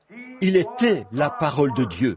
Et quand la parole écrite avait déclaré qu'il était la parole, alors, quand il est venu et s'est manifesté ici sur la terre, et que ces gens regardaient la parole et l'ont rejeté, vous saisissez ce que je veux dire? Parce qu'ils perdaient leur prestige, étant donné qu'il fallait qu'ils quittent leur église. Tout le monde disait, si vous croyez ce genre d'hérésie, nous vous chasserons tout simplement de l'église. Eh bien, ils ne pouvaient pas croire en lui. Ils croyaient en lui dans leur cœur, mais ils ne voulaient pas de lui. Ils ne pouvaient pas se permettre de le confesser publiquement, parce que, s'ils le faisaient, on les chasserait de leur église. Donc, ils ont aimé la gloire des hommes plus que la gloire de Dieu. Il disait, eh bien, notre Église ne l'enseigne pas tout à fait comme ça. Alors nous allons simplement regarder ces mêmes vieux démons qui vivent aujourd'hui. Certainement, ils vivent aujourd'hui. Eh bien, ma mère était catholique et ma mère était presbytérienne. Et je vous le dis, c'était bon pour ma mère. Maman a marché dans la lumière qu'elle avait. Mais le jour est venu où la lumière de l'Évangile brille. La théologie des églises chrétiennes se meurt. C'est un échec. Maintenant, c'est vous que Dieu prend afin de se révéler à nouveau par son Église, le corps ressuscité du Seigneur Jésus-Christ. Ressuscité hors des attitudes ecclésiastiques. Ressuscité hors des églises formalistes et froides. Ressuscité hors du fanatisme. Dieu relève un tas d'ossements et le recouvre de peau par la puissance du Saint-Esprit qui apportera l'Évangile en ces derniers jours, avec des signes et des prodiges jusqu'à la fin du monde. Ils enseigneront la Bible, ils la défendront, ils aligneront leur vie sur elle. Ils ne feront aucun compromis, ni à gauche ni à droite. C'est vrai, ils s'en tiendront strictement à la parole et ils iront de l'avant. Et Dieu sera avec eux chaque jour, confirmant la parole par les signes et les prodiges qui l'accompagnent. Alléluia! Vous tous, étoiles du matin, levez-vous et brillez. Alléluia! Il y en avait un qui se tenait là-haut, sur la tour de garde. On a dit, « Oh, sentinelle, que dis-tu de la nuit ?» Il a dit, « La nuit vient, et le matin vient aussi. » Regardez bien, il fait toujours nuit avant le matin. C'est vrai, il mesurait le temps par les étoiles. Et juste avant que le moment arrive, avant que le jour se lève, la lumière qui descend fait pression sur les ténèbres, jusqu'à ce que ce soit le moment le plus sombre qui soit. Puis la lumière paraît. Il y a de l'obscurité juste avant le lever du jour. Si vous êtes quelqu'un qui connaît bien les montagnes, oui, peu m'importe de quel côté vient le vent, la manière dont il souffle et combien il souffle fort. Une fois que le premier rayon de lumière déchire les cieux là-bas, le vent s'engouffre dans le vallon. Il descend dans la vallée. Peu m'importe le type de vent qui souffle, il s'arrêtera au lever du jour et s'engouffrera dans le vallon. Oh, alléluia! Frère Fink était étendu là l'autre soir. Frère Robertson et moi et les autres. Je suis sorti et j'ai mis mes souliers. Je me suis mis à pleurer. Je suis retourné dans la tente. J'avais une révélation alors que je me tenais là. Je suis retourné dans la tente et frère Wood était étendu là. Il dormait à poing fermé et j'étais assis là, juste à côté, à l'intérieur, en train de pleurer à chaudes larmes. Je tremblais parce que j'avais vu quelque chose. J'ai dit, oui Seigneur, la nuit vient et le jour vient aussi. Nous traversons une période de grande oppression où les théologies et tout ce qui a trait aux églises disent « Venez vous joindre à la nôtre, venez vous joindre à la nôtre, venez vous joindre à la nôtre ». Mais juste au moment où le jour commence à se lever, ce vent impétueux s'engouffre de nouveau dans le vallon. Là, dans l'église, comme ça, juste au lever du jour.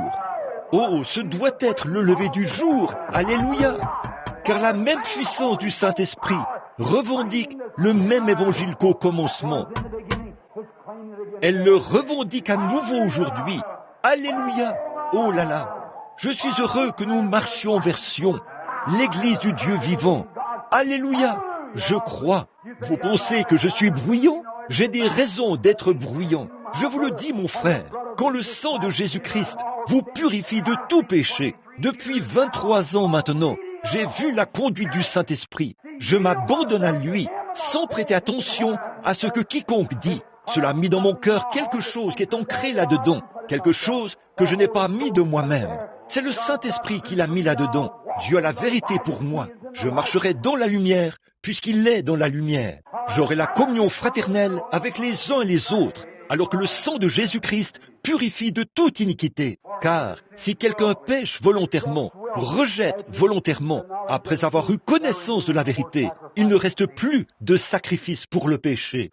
Hommes et femmes, écoutez maintenant, mes amis chrétiens, si tout ce que vous savez, c'est simplement de venir à l'église, arrêtez cela tout de suite. Arrêtez de penser que tout va bien pour vous. Si vous avez un esprit qui imagine, eh bien, je crois que je suis sauvé, et que vous voyez que vous êtes toujours en train de vous chamailler, ou que vous êtes toujours en train de faire des histoires, il y a quelque chose qui cloche chez vous. Si vous voyez que vous n'arrivez pas à ôter l'inimitié de votre cœur, si vous voyez qu'il y a quelque chose comme ça, ne vous y trompez pas.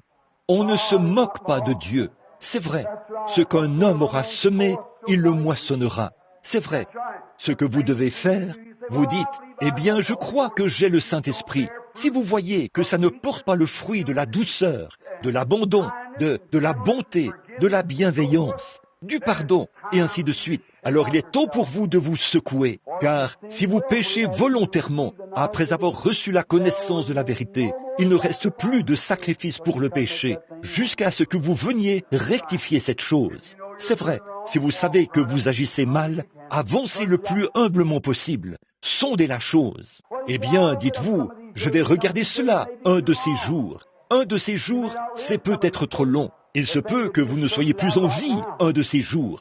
Ce qu'il faut faire, c'est de sonder cela tout de suite. C'est vrai, regardez cela et voyez si c'est vrai. Et si c'est la vérité, marchez-y et Dieu vous bénira. Permettez-moi de vous dire une chose dans un instant là, avant que nous terminions. Je suis désolé de vous retenir comme ça, mais je vais vous dire certaines choses que je sais. S'il y a une chose à laquelle je peux attribuer l'assurance que j'ai lorsque j'affronte des situations, lorsque je sais que telle et telle chose se dresseront sur mon chemin pour me défier de temps à autre, face aux démons et aux puissances, il y a une chose sur laquelle je peux m'appuyer et me sentir à l'aise. Deux choses, principalement. Une chose que je sais au plus profond de mon cœur, c'est que j'ai essayé d'enseigner la parole exactement comme ce qu'elle dit. Je sais que Dieu a promis d'honorer cette parole. Peu m'importe qui la prêche, d'où elle vient, si elle est prononcée par un hypocrite, Dieu honorera la vérité. Vous croyez cela? Peu importe que ce soit le plus grand hypocrite du monde, Dieu honorera la vérité. C'est vrai, je sais que c'est la vérité, parce que je l'ai lu dans cette Bible. Je sais que c'est la vérité. Et ensuite, la deuxième chose que je sais, c'est que cet ange, quand il est venu à moi là-bas, il a dit « Ne crains point, je serai avec toi ». C'est vrai. C'est pourquoi, alors que je ne savais pas comment m'y prendre, je me suis avancé pour affronter des situations, sans avoir de vision, sans savoir quoi faire. Quand j'ai une vision, je sais quoi faire. Mais lorsqu'il ne me le dit pas, je dois quand même avancer là, pour relever le défi de ces choses négatives. Là, je me dis, Seigneur, j'ai annoncé tout le conseil de Dieu, sans en rien cacher. Tout ce que tu as dit de faire dans cette Bible, j'ai essayé de m'y conformer. Par conséquent, Seigneur, ta parole est dans mon cœur. Tu es tenu de veiller sur ta parole. Seigneur, s'il y a quoi que ce soit que je suis censé faire et que je ne l'ai pas fait, alors cela m'a été caché. Je sais que j'essaye de marcher avec toi et je sais que tu as honoré cela et tout. Mais j'ai dit des choses aux gens, même si ça me faisait parfois très mal de les dire aux gens. Mais je les leur ai quand même dit, car c'est la parole. Et je ne dirai jamais aux gens de faire des choses si je ne les fais pas moi-même. Oui, je m'avance comme ça, puis je m'approche un peu plus en me disant, Seigneur, je vois cette puissance qui se tient là-bas, ce démon qui est prêt à vous défier et qui vous met au défi de l'affronter. Je dis, Seigneur, ce n'est pas ma parole, c'est sur la tienne que je m'appuie maintenant. Je m'avance là en prenant mon temps. Quand j'arrive là-bas, je me dis, ô ange de Dieu, puisse ta présence s'approcher, car tu es son serviteur qui a été envoyé pour me protéger en ces heures-ci. Et là-bas, tu m'as promis que partout où j'irai, tu seras avec moi. Alors, je m'avance là et je dis, alors, au nom de Jésus-Christ, je dis la vérité. Voyez comme les démons se mettent à hurler. Voyez comme les choses se produisent. Parce que Dieu est tenu d'exécuter sa parole. Mais si je savais que ces choses sont vraies, notamment les baptêmes, le baptême du Saint-Esprit et toutes ces autres choses et tout, si je savais que c'est la vérité, et simplement à cause de mon désir d'être populaire parmi, et que quelqu'un me passe la main dans le dos et dise, docteur, révérend ou évêque, ou quoi que ce soit d'autre, tu as prêché une bonne prédication. Ça, c'est la gloire des hommes. Je préférerais qu'ils ricanent, qu'ils se moquent de moi, qu'ils me ridiculisent de toutes les manières. Et savoir que je suis resté fidèle à Dieu. C'est ça, c'est vrai. Je ne veux pas la gloire des hommes. Je veux la gloire de Dieu. Tout ce que je veux, c'est de savoir que j'ai annoncé la vérité sans en rien cacher. Et si vous rejetez cela, c'est votre affaire. Voyez, c'est vrai. Mais permettez-moi de vous dire la vérité de l'Évangile maintenant, en vue du réveil à venir. Si un homme ne naît d'eau et d'esprit, il n'entrera point dans le royaume. Ce sont les paroles de Jésus-Christ dans Jean chapitre 3. Il le disait à un grand chef. C'était un homme religieux, c'était un homme de renom. C'était un homme pieux, c'était un docteur, c'était un érudit. Tout ce qu'on pouvait attendre de lui, il l'était. Mais Jésus lui a dit qu'il n'avait pas la vie éternelle.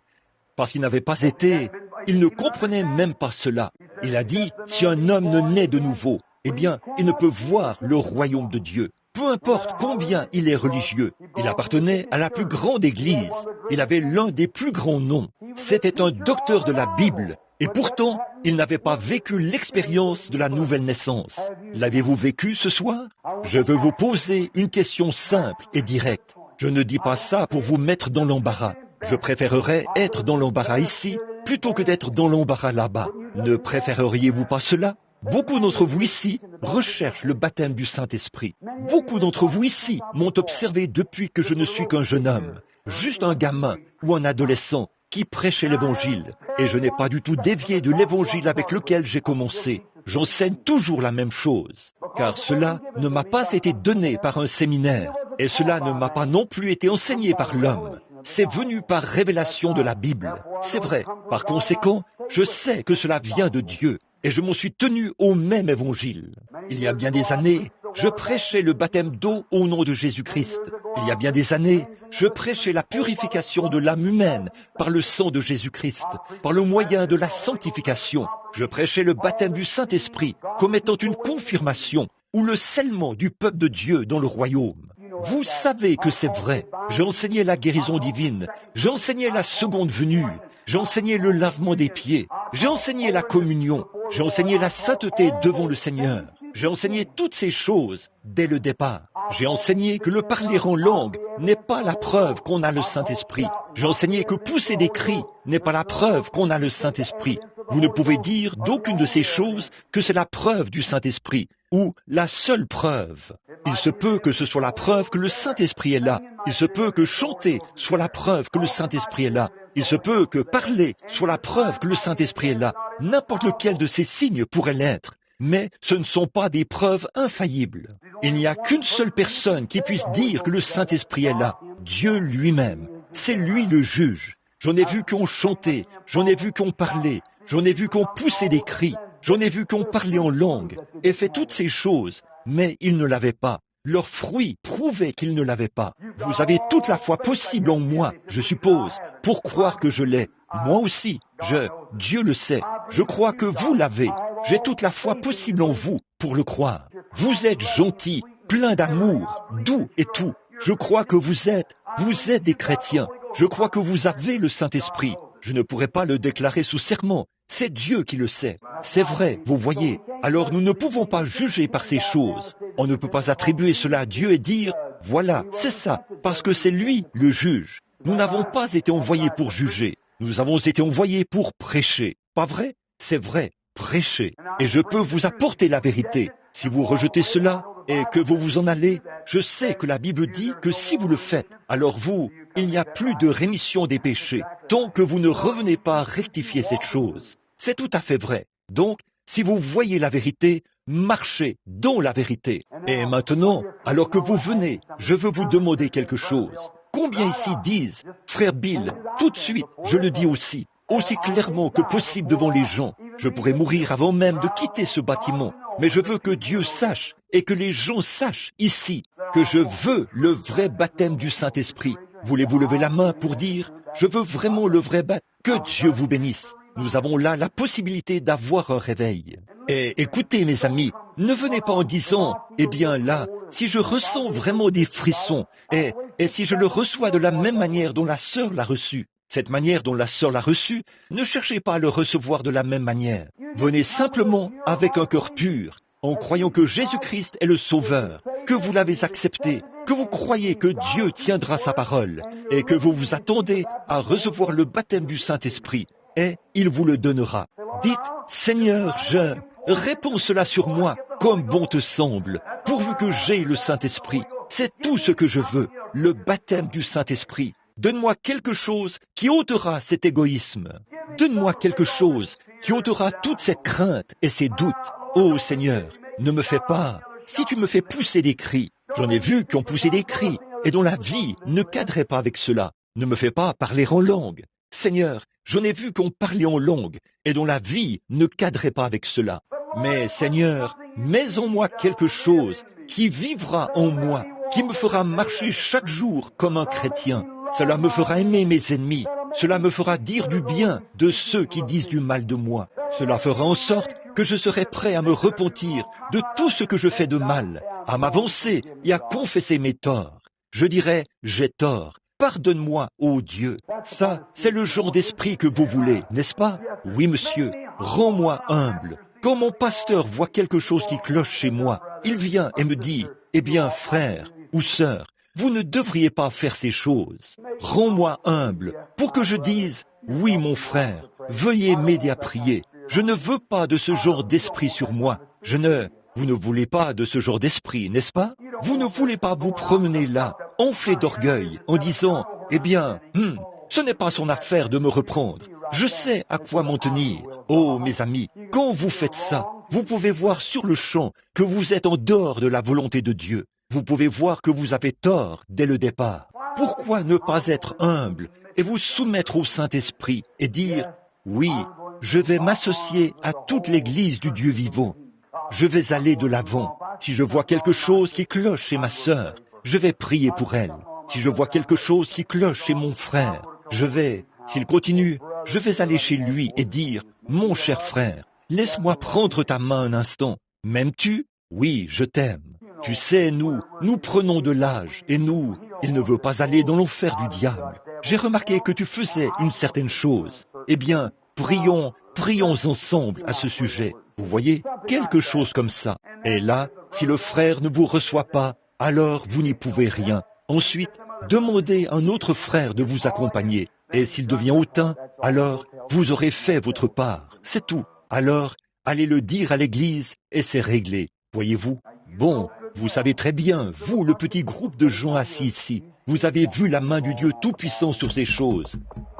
Vous connaissez des gens qui se sont présentés ici même et qui prétendaient avoir le Saint-Esprit. Vous savez ces choses. Ils se sont avancés ici et ils se sont montrés hautains, indifférents et tout le reste. Puis, ils nous ont quittés. Quand je suis revenu, le pasteur m'en a parlé l'autre soir. Je lui ai dit, « Es-tu allé le voir ?» Oui. « Étais-tu accompagné de quelqu'un d'autre ?» Oui. Je me souviens quand frère Shelby m'a parlé et les autres, différentes personnes qui sont allées vers les gens pour essayer Je suis allé vers ces gens. J'ai dit, « Oh là là, ils m'ont ridiculisé. Ils ont tout dit. Ils m'ont traité de tous les noms. » J'ai dit, « Eh bien, mon cher ami, écoutez, cela ne marchera pas. Oh là là, vous êtes retourné dans le monde. Vous êtes un rétrograde. Et vous êtes comme ceci. Vous ne parvenez à sauver aucune âme. Et tout, comme ça. La seule chose à laquelle vous pensez. » J'ai dit, « Ne pensez-vous pas que je suis la conduite du Saint-Esprit? Oh, vous avez tort. Vous êtes ceci, cela et autre chose. Vous devez m'obéir. C'est à moi de vous dire ce qu'il faut faire. » Vous voyez tout de suite que c'est le diable. Alors j'ai dit, « Écoutez, à partir de maintenant, à partir de cet instant, si vous ne vous réconciliez pas avec l'Église, il vous aime, mais si vous ne revenez pas, alors souvenez-vous, je suis venu vous voir 4 ou 5 fois, chacun de vous, et j'ai aussi parlé, emmené d'autres personnes avec moi, et vous refusez de vous réconcilier. Maintenant, je vais le dire devant l'Église, et à partir de maintenant, vous serez comme un païen et un publicain. Ça, c'est la parole de Dieu. Peu importe combien elle peut sembler dure, c'est la parole de Dieu. Par la suite, je suis venu à l'église et j'ai dit, à partir de maintenant, ces gens-là ne sont plus nos frères et sœurs parce qu'ils se sont séparés de nous. Ils semblent ne pas avoir l'esprit. Ils sont partis et vous voyez ce qui s'est passé. C'est vrai. Vous voyez ce qui s'est passé. Vous ne pouvez pas contourner la parole de Dieu. Quand Dieu dit de faire une certaine chose, c'est exactement ce que Dieu veut qu'on fasse. C'est vrai. Alors maintenant, unissons-nous. Soyons un groupe de gens ici, dans ce petit tabernacle. Non pas parce que, si vous voulez effacer mon nom là, sur la façade du bâtiment, ça, on avait simplement inscrit cela là-dessus. Appelez cela comme vous voulez. Ça ne change rien. Vous pouvez simplement l'appeler Église, si vous le voulez. Il n'est pas nécessaire que ce soit un Branham tabernacle. Branham n'a rien à voir là-dedans. Rien du tout. Absolument rien. On a inscrit mon nom là-dessus, simplement parce que le titre de propriété était à mon nom. Et cela a été envoyé par la poste. Je sortais pour travailler pendant la crise économique et les gens apportaient leurs dîmes. Au lieu que je prenne cela pour moi et que je ne travaille pas, j'apportais aussi mes propres dîmes, mes offrandes et mon argent. Et c'est ainsi que nous avons construit le tabernacle ici. Il était construit avec les aumônes que les gens me faisaient pour que je puisse en vivre. Je travaillais et je reversais cela au tabernacle. C'est pour ça qu'on l'appelle le Branham Tabernacle. Ça n'a absolument rien à y voir. Qu'on appelle cela le Neville Tabernacle, ou le nom que vous voulez lui donner, ça ne change rien. C'est simplement un petit endroit que Dieu nous a donné pour que nous puissions avoir un toit sur notre tête. Et ici, nous venons adorer le Seigneur, enseigner la Bible le plus fidèlement possible. Frères, ça a été contesté dans les nations, dans divers lieux, pour toutes sortes de choses. Et pourtant, la parole de Dieu continue à avancer quand même, tout aussi pure, entière, et sans mélange qu'elle puisse l'être. Venez vous joindre à nous maintenant, non pas vous joindre à l'Église, non pas vous joindre à nous, mais venez vous joindre à Jésus-Christ. Aimez-le. Et si Dieu a tant honoré sa parole, qu'il a guéri les malades, les aveugles et les affligés, et qu'il l'a répandu dans le monde entier, certainement qu'il ne me laisserait pas aller propager une erreur là-dehors, n'est-ce pas? Et alors que c'est ici même, écrit dans la parole de Dieu, ne rejetez pas cela, mes frères. Recevez cela, parce que c'est le Seigneur Jésus. Et vous tous, recevez le baptême du Saint-Esprit. Soyons une grande famille heureuse. Donc, ne venez pas en disant, « Eh bien, j'ai le Saint-Esprit, gloire à Dieu, j'aurai des dons maintenant. » Laissez les dons tranquilles. Ils se manifesteront tout seuls. Vous voyez, Dieu, quand il voit qu'il veut vous utiliser pour quelque chose, il vous dira quoi faire et allez le faire. Ne recherchez pas les dons, recherchez le donateur. Venez recevoir le Saint-Esprit. Je crois que nous allons passer des moments merveilleux, n'est-ce pas? Maintenant, le péché impardonnable, qu'est-ce que c'est? C'est de pécher volontairement, après avoir reçu la connaissance de la vérité. Pas vrai? Car celui qui pêche, et le péché, qu'est-ce que c'est? L'incrédulité. Quand vous regardez cela et que vous dites « c'est la vérité », mais que vous refusez de l'accepter, si quelqu'un pêche ou qui est volontairement incrédule, après avoir reçu la connaissance de la vérité, il ne reste plus de sacrifice pour le péché. Voilà la vérité. Elle se trouve ici, et c'est exactement comme si vous arriviez. Voici la même chose, d'une manière merveilleuse. Regardons cela. Ensuite, je vais terminer. Voici Jésus-Christ. Il est le Fils de Dieu. L'accepter, c'est la vie. Le rejeter, c'est la mort. Faites ce que vous voulez. Vous dites, eh bien là, je ne crois pas cela. Eh bien, je vous le dis, je ne crois pas cela. Non, pas du tout. Eh bien, si vous ne croyez pas, c'est votre affaire. Vous n'avez pas la vie, c'est tout. Parce que ça, c'est la vérité. C'est vrai, très bien. C'est la même chose pour toute autre vérité. C'est vrai. Refuser, rejeter, ne pas croire la parole de Dieu, c'est un péché impardonnable. Vous n'avez plus aucun droit. Si vous vous avancez là et dites, « Eh bien, je ne crois pas qu'il était le Christ », alors vous ne serez jamais sauvés tant que vous ne vous serez pas repenti de cela et que vous n'aurez pas été réconcilié avec lui. Vous dites, « Voici la vérité de Dieu », on vous la présente et vous dites, « Oh, je ne crois pas cela ». À ce moment-là, vous êtes retranché de Dieu jusqu'à ce que vous vous repentiez et que vous veniez à la vérité. Pas vrai? Puisse le Seigneur qui est bon vous bénir abondamment. Puisse-t-il vous garder en bonne santé. Priez pour moi pendant mon absence. Le ferez-vous afin que Dieu me donne de la sécurité et que je revienne pour le réveil. Et alors, sur la base de cette vérité écrite de Dieu, nous établissons le réveil à venir. Que Dieu vous bénisse alors que nous courbons la tête. Frère Teddy, si tu veux bien venir ici au piano un instant, donne-nous un petit cantique quelconque alors que nous sommes en prière maintenant. Père, ce long enseignement, dur et tranchant, qui a pris du temps, nous avons senti que le Saint-Esprit est d'abord venu dans la réunion et nous a donné cette bénédiction, qu'il est ici, au début de l'enseignement. Nous savons qu'il était ici. Puis, pour notre réflexion, nous avons pris la parole pour arriver à cette idée très précise de ce que le péché impardonnable serait. Ce serait de désobéir ou de rejeter la parole de Dieu. Alors, Père, nous regardons cela et nous nous disons, « Ô Dieu, purifie-moi de toute incrédulité. Fais que je puisse croire que cette Bible est ta parole.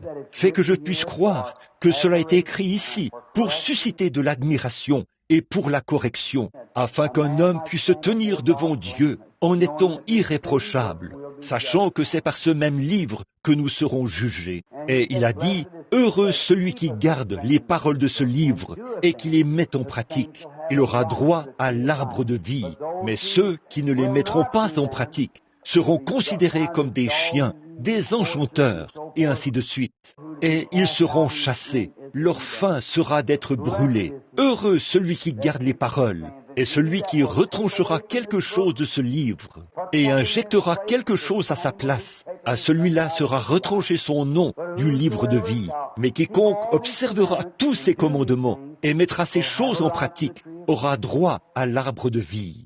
Ô Dieu, accorde-moi, nous qui sommes dans cette église ce soir, de toujours marcher dans la lumière de la Bible et de faire exactement ce que la Bible dit, de ne regarder ni à droite ni à gauche ou être dans l'incrédulité. Ce qu'est ta parole, c'est la vérité. Aide-nous, Père. Maintenant, il y a eu beaucoup de mains. Oh, une douzaine de mains ou plus se sont levées, peut-être davantage. Il y en avait une quinzaine ou une vingtaine qui voulaient recevoir le baptême du Saint-Esprit. Ça prouve qu'ils ont faim, Seigneur. Et tu as dit, heureux ceux qui ont faim. Pourquoi? Le Saint-Esprit leur a déjà parlé et ils sont bénis d'avoir vraiment faim et de savoir que Dieu est avec eux et qu'il leur donne cette faim. Oh, nous savons qu'il y a quelque chose en réserve pour eux, tant qu'ils ont faim de cela. De même que si un homme a faim, il doit y avoir de la nourriture en réserve pour lui. Maintenant, Père, je te prie de remplir chacun d'eux. Accorde-leur d'être remplis du Saint-Esprit avant même que le réveil commence, avant la fin de cette réunion ce soir. Accorde, Seigneur, que le Saint-Esprit vienne sur chaque être mortel ici et remplisse chaque cœur de sa puissance et de louange. Accorde-le, Père. Maintenant, guéris les malades qui sont au milieu de nous. Et, ô Dieu, sois avec nous. Bénis-nous. Bénis notre cher frère Neville. Nous te prions de le garder humble, Seigneur. Accorde-lui ces merveilleuses et puissantes prédications et ces enseignements qu'il apporte à l'Église, sachant que c'est l'évangile de Jésus-Christ, saint, raisonnable et sans mélange. Ô Dieu, veuille répandre tes bénédictions sur lui. Bénis sa femme et sa famille. Bénis-nous tous, ensemble, les anciens, chacun, tous ensemble, car nous le demandons au nom de Jésus. Amen. Maintenant, frère Teddy, pouvons... Tu as un mot à dire, frère Neville? Quelque chose au sujet de l'émission de samedi prochain? Je pense que c'est tout pour l'émission de samedi prochain. Combien suivent l'émission de frère Neville? Il a, je crois, une demi-heure d'antenne maintenant. Pas vrai? Oui, vas-y.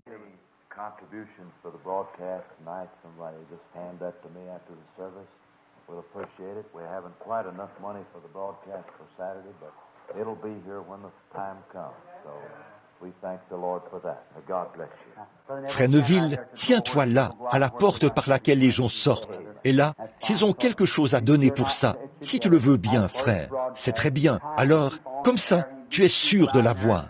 Eh bien, c'est pour son émission. Il essaye de garder l'antenne. Là-bas, il touche des gens, et des gens qui ne voudraient pas venir à ce tabernacle. Bien des fois, Dieu les met à l'épreuve. Des gens me disent, « Eh bien, révérend Branham, voulez-vous venir prier pour moi ?» Je dis, « Venez au tabernacle. » Eh bien, vous savez, je n'ai vraiment pas le temps pour le faire. Vous savez quoi? Ils ont le cou trop raide, la plupart du temps, pour s'humilier et venir ici. C'est tout à fait vrai. Peut-être que leur pasteur leur dit, si quelqu'un les surprend ici, ils ont peur de se retrouver en mauvaise compagnie. Si c'est ce qu'ils pensent, ça ne servirait à rien de prier pour eux de toute façon. C'est vrai. Vous savez ce que le prophète a dit à Naaman? Il a dit, va te plonger dans le Jourdain, dans cette eau boueuse et sale. Il a dit, voyons, les eaux de mon pays sont plus propres que celles-là. Eh bien, dans ce cas, retourne avec ta lèpre. C'est vrai. Et là, il s'est humilié, s'est avancé là, dans ce Jourdain boueux, et s'est plongé 7 fois, comme le prophète le lui avait dit. Sa lèpre l'a quitté. C'est vrai. S'ils sont trop raides et trop guindés pour venir au tabernacle, alors qu'ils restent avec leur lèpre. c'est tout à fait vrai. Oh Dieu, sois miséricordieux. Oh là là, mes amis, quand je vois venir ce jour-là, que je vois mon âge qui avance et tout, qu'ai-je fait? Oh, j'ai l'impression de n'avoir rien fait. Je dois faire quelque chose pour le Seigneur Jésus. Je dois vraiment faire quelque chose. Oh, mon cœur se déchire en ce moment. Je me sens bien et fort. Et je ne sais pas quoi dire. Je n'ai pas prêché depuis des années. C'est maintenant que je vais commencer à prêcher. Je ne sais vraiment pas ce que je dois faire, mais je veux gagner des âmes à Christ. Je veux aider quelqu'un à se mettre en règle avec Dieu. C'est tout. Et pourtant, dans tout ça, j'ai le sentiment qu'avec le ministère qu'il m'a donné, j'ai quand même réclamé plus d'un demi-million d'âmes pour lui. Mais ça semble si peu de choses au regard des milliards de non-chrétiens qui sont dans le monde. Voyez-vous? Regardez donc ces millions et ces millions et ces millions de gens qu'il faut encore aller chercher. Allons-y, mes amis, allons-y. Peut-être que vous ne pouvez pas traverser la mer, mais vous pouvez traverser la rue. Faisons quelque chose. Faisons quelque chose pour la gloire de Dieu. Que Dieu vous bénisse. Alors que nous nous levons maintenant, je voudrais vous demander maintenant, alors que nous chantons notre cantique, que nous avons l'habitude de chanter en nous séparant, revêt-toi du nom de Jésus. Regardez, revêtez-vous du nom de Jésus comme d'un puissant bouclier contre tous les ennemis. C'est vrai, quand les tentations surviennent, murmurez son saint nom en priant. Combien s'en revêtiront ce soir en disant « Ô Dieu, je t'aimerai, Seigneur Jésus. Je veux que tu viennes avec moi. » Levez les mains très haut maintenant. C'est ça. Que Dieu soit avec vous, mon frère et ma sœur chrétien. Très bien.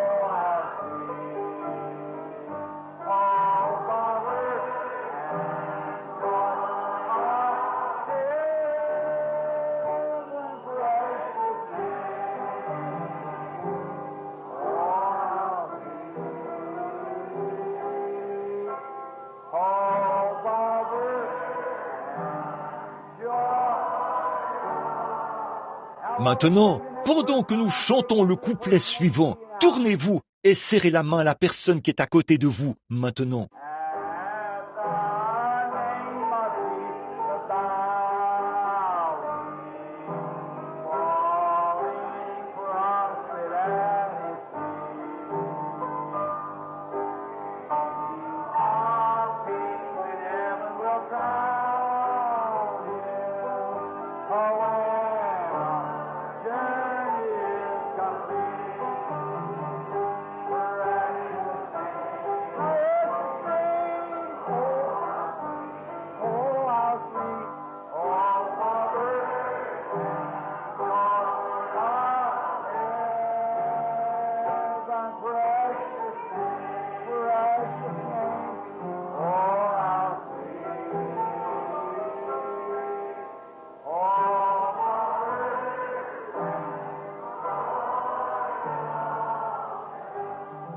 Je veux vous demander quelque chose. M'aimez-vous? Dites, je veux que vous fassiez quelque chose.